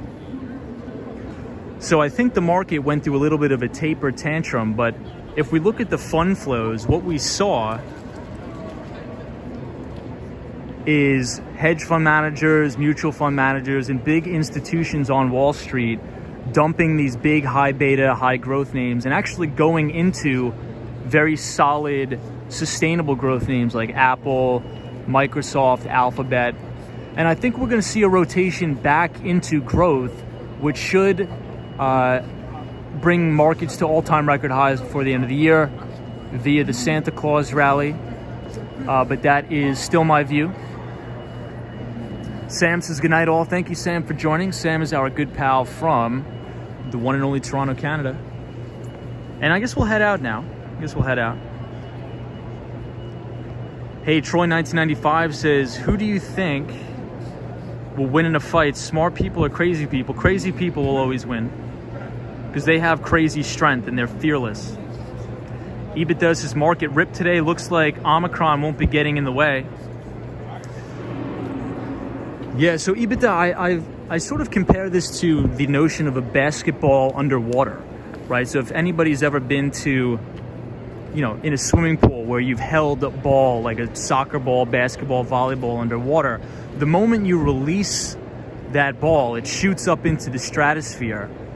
And the way we can compare that to the market is that the Federal Reserve, Fed Chair Jerome Powell, is creating that sort of environment in the stock market by providing an accommodative environment. And the way they do that is by artificially suppressing interest rates, by buying mortgage-backed securities as well as US Treasuries. Because we have to understand, when you buy a bond, right, it moves inversely with the price. So the yields move inversely with the price of the bond. So if you have constant pressure from the Federal Reserve buying all of these assets, yields are going to stay suppressed. You know, look at that 10-year yield. The entire yield curve in general has been coming down, and that's actually predicated on a poor economy. And as we always talk about on the channel, the stock market is not the economy. The health of the overall US economy is not strong in my view. But I think you're going to see the stock market continue to hit new all-time record highs. So long as the Federal Reserve is accommodative. Once they start raising interest rates, then we'll reevaluate. But it's more important to actually watch what they're doing. And we could track this in real time. You know, it's publicly available information to check out the Federal Reserve's balance sheet. The balance sheet is right available on the Federal Reserve's website. Thanks, sir. I don't know why it was so hard to open the door.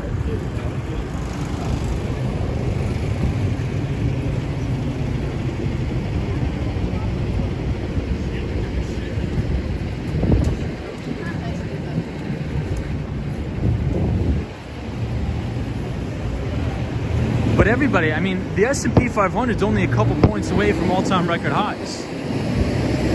I think we're only like 15 points away.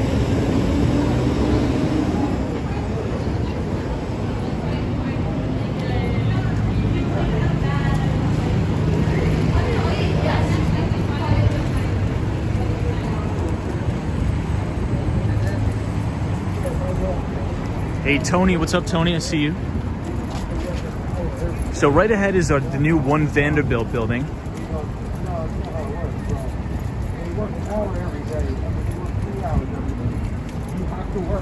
Obama says 1048. They work in 3 hours a day. So that means you work 3 hours. You're not working an hour a day. I don't know where he comes up with this. NYC Cherry Group. We may end soon. I'm going to go to Rockefeller Center and then I'm going to walk back down to Penn Station. So we'll cut up this way.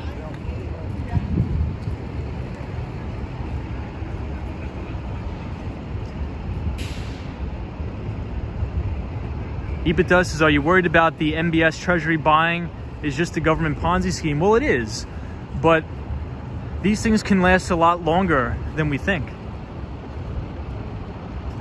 AB says, what do you think the S&P will do in 2022? So long as we have an accommodative monetary policy and the IMF manufacturing numbers continue to increase, I think GDP will grow. Flex Stream says Rockefeller. I never heard of that guy.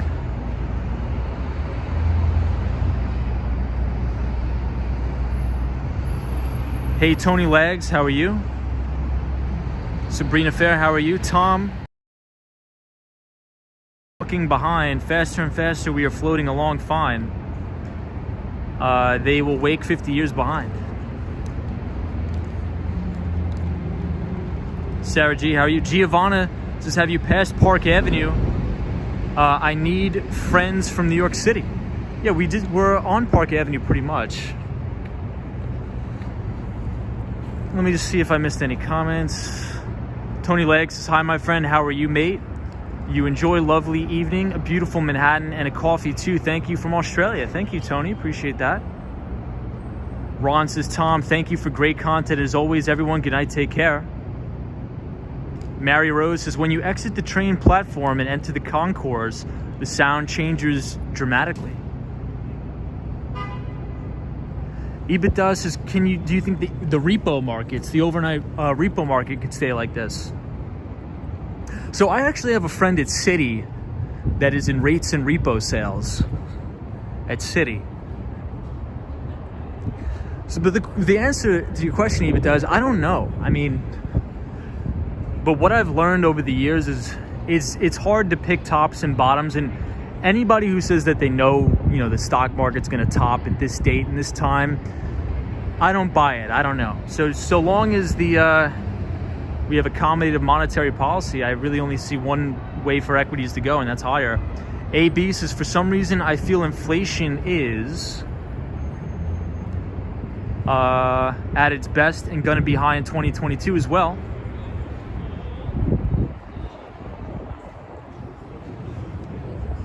Well, what was the last CPI print we had was what, 6.4%? Pretty crazy. Mike Skate TV says good night all.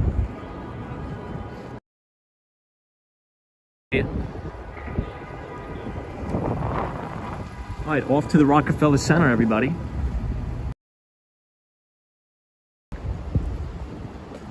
Cosmo, hope you had a good day. Yeah, the Swan says, I love the way they do up the Christmas trees here.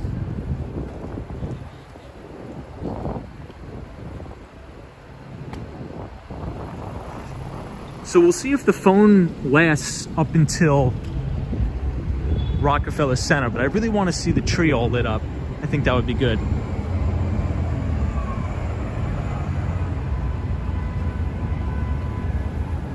But this is a good view of the Grand Central Station, and right above it is the Chrysler Building. Hey, Cosmo Scary says, I was at Bryant Park today. It was so nice. Mr. Cold says, do you think Coca-Cola and Pepsi will have another war? I'm not sure, man. I don't know. I don't know about any Coca-Cola or Pepsi wars. So this is Madison Avenue. We never really walked down Madison Avenue ever. Hey, Valentina says, hi, Tom. Are you back in New York City? Hope all is going well. We are. We are back in New York. Hope you're well.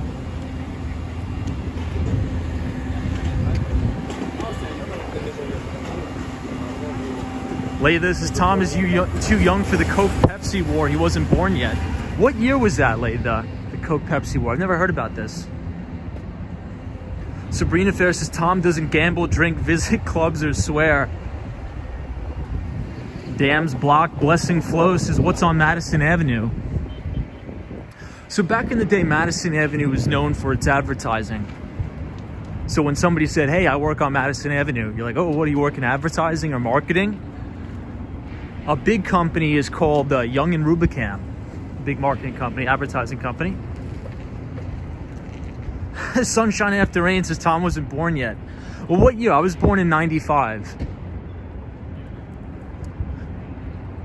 Ooh, everybody, I want to show you this. This is the old Brooks Brothers building. Well, look at how gorgeous it is inside. Check it out. So this is the old Brooks Brothers building. Hey, Irivas, thank you for joining. But check out how nice it is in here.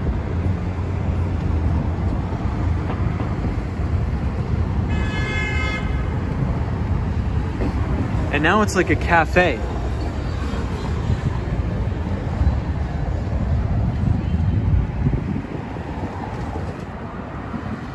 Photos from around New York says advertising Mad Men takes place.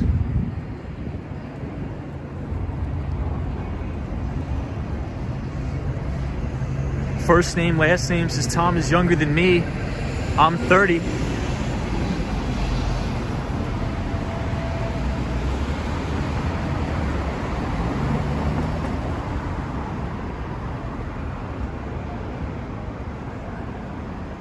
So we're going to come up on Rockefeller Center, St. Patrick's Cathedral. Hey, Warren Vaughn says, what's your job? I am in tech sales. Thank you for the 2 Canadian. I appreciate it. Thank you, everybody who's been supporting the channel. I really do appreciate it. Lou72 says, flowers height 1.5 times the vase. Bernie Williams, what's up? Ruby Falcone says, in 1985, I was listening to my Culture Club album on the vinyl.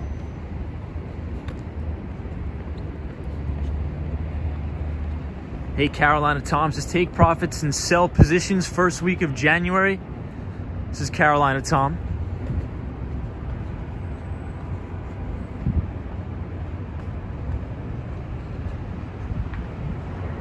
Hey, Ed Podke is here. Ed is joining us from Corning, New York, in upstate New York.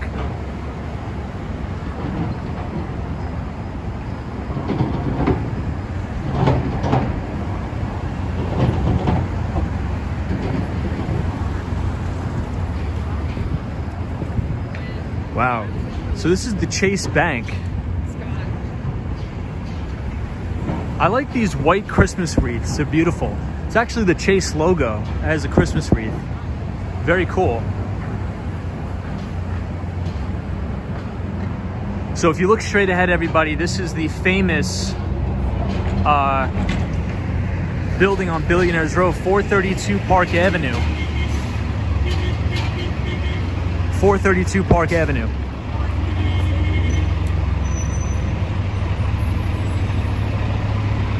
Myra King says, Tom, what camera are you using? We're using an iPhone 11. iPhone 11.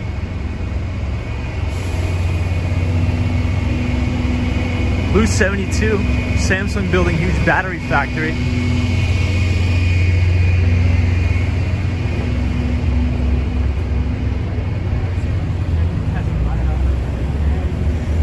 Everybody, my phone is gonna die. I'm on 10%, so we gotta hustle if we wanna see the Rockefeller Center tree. But if the phone goes out, I appreciate everybody for joining. I hope you have a great Wednesday, middle of the week, hump day already. We covered a lot on the stream today. We talked about Apple's new augmented reality glasses. We talked about the Federal Reserve, the S&P 500. And also, guys, the most important thing to watch for in this market is crude oil. In order for this stock market rally to be sustained, the market needs crude oil. And the reason for that is whenever crude oil gets a bid, whenever crude oil rallies higher, that lifts the financial sector, that lifts the energy sector. And these two sectors in the economy are so important because they make up a very big weighting in the S&P 500. So investment banks have extremely high leverage bets in crude oil and lend a lot of money to these oil refineries and manufacturers and oil drillers. So the price of crude oil is extremely important for this market to go higher.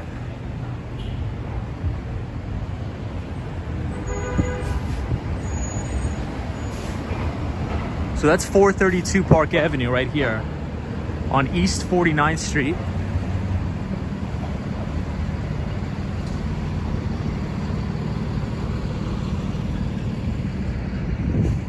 And now we are right here on the corner of Saks Fifth Avenue. Warwalker's battery pack coming your way. I think it's better off that I don't have a battery pack, or else we'd be talking and walking and skateboarding and streaming all night.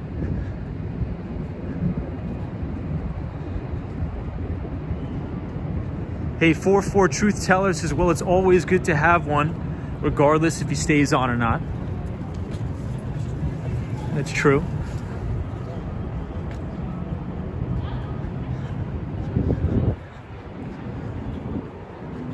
All right, we made it, everybody. This is Saks Fifth Avenue, right near St. Patrick's Cathedral, and right across the street from 30 Rock, Rockefeller Center. Lady O's 24-hour stream. Please, no, I don't think we could do that. Wow, we've already been streaming for 2 hours and 30 minutes. I don't even notice it. It's crazy.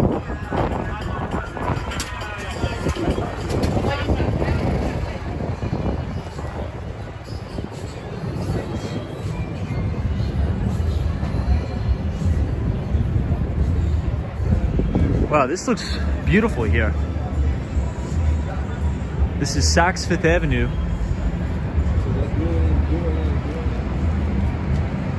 EBITDA says, have a good one, Tom, in chat. So here's the tree at Rockefeller Center, everybody. I think this is a good place to leave off. So thank you for joining. I will see you all right back here tomorrow Sunshine After Rain, Lady O, Nicholas. Thank you, Nicholas. The Swan, Ed J. Mr. Cole, Disney cast member. What's going on, Disney? Good to have you here. Sabrina, Nicholas, Ibida, Laytha, Faith, Bernie Williams, For the Love of God. Natalia Lima, Ruby Falcone, Carolina Tom, Daniel G. Melee, Ruby Falcone, Cosmos Scary, Blue Sky, George Lopez, Nicole, and everybody who's joining. Ed Podke, Damn Blocks, Blessings Flow, appreciate it. Andrew H, Bernie Williams, Abe Blessed, Lady O, William P. Hey, Will P. So everybody, Will P is a very good guy, I believe from the Carolinas, a new member of the channel. Just a really good guy. So Will, good to see you. But we are going to end it here. The Mighty Bull NYC Cherry Groove. Thank you everybody for joining tonight. And to the Mighty Bull, wherever you are, have a good night. Because there is always a bull market somewhere. You just need to know where to look. And I'll see you guys tomorrow.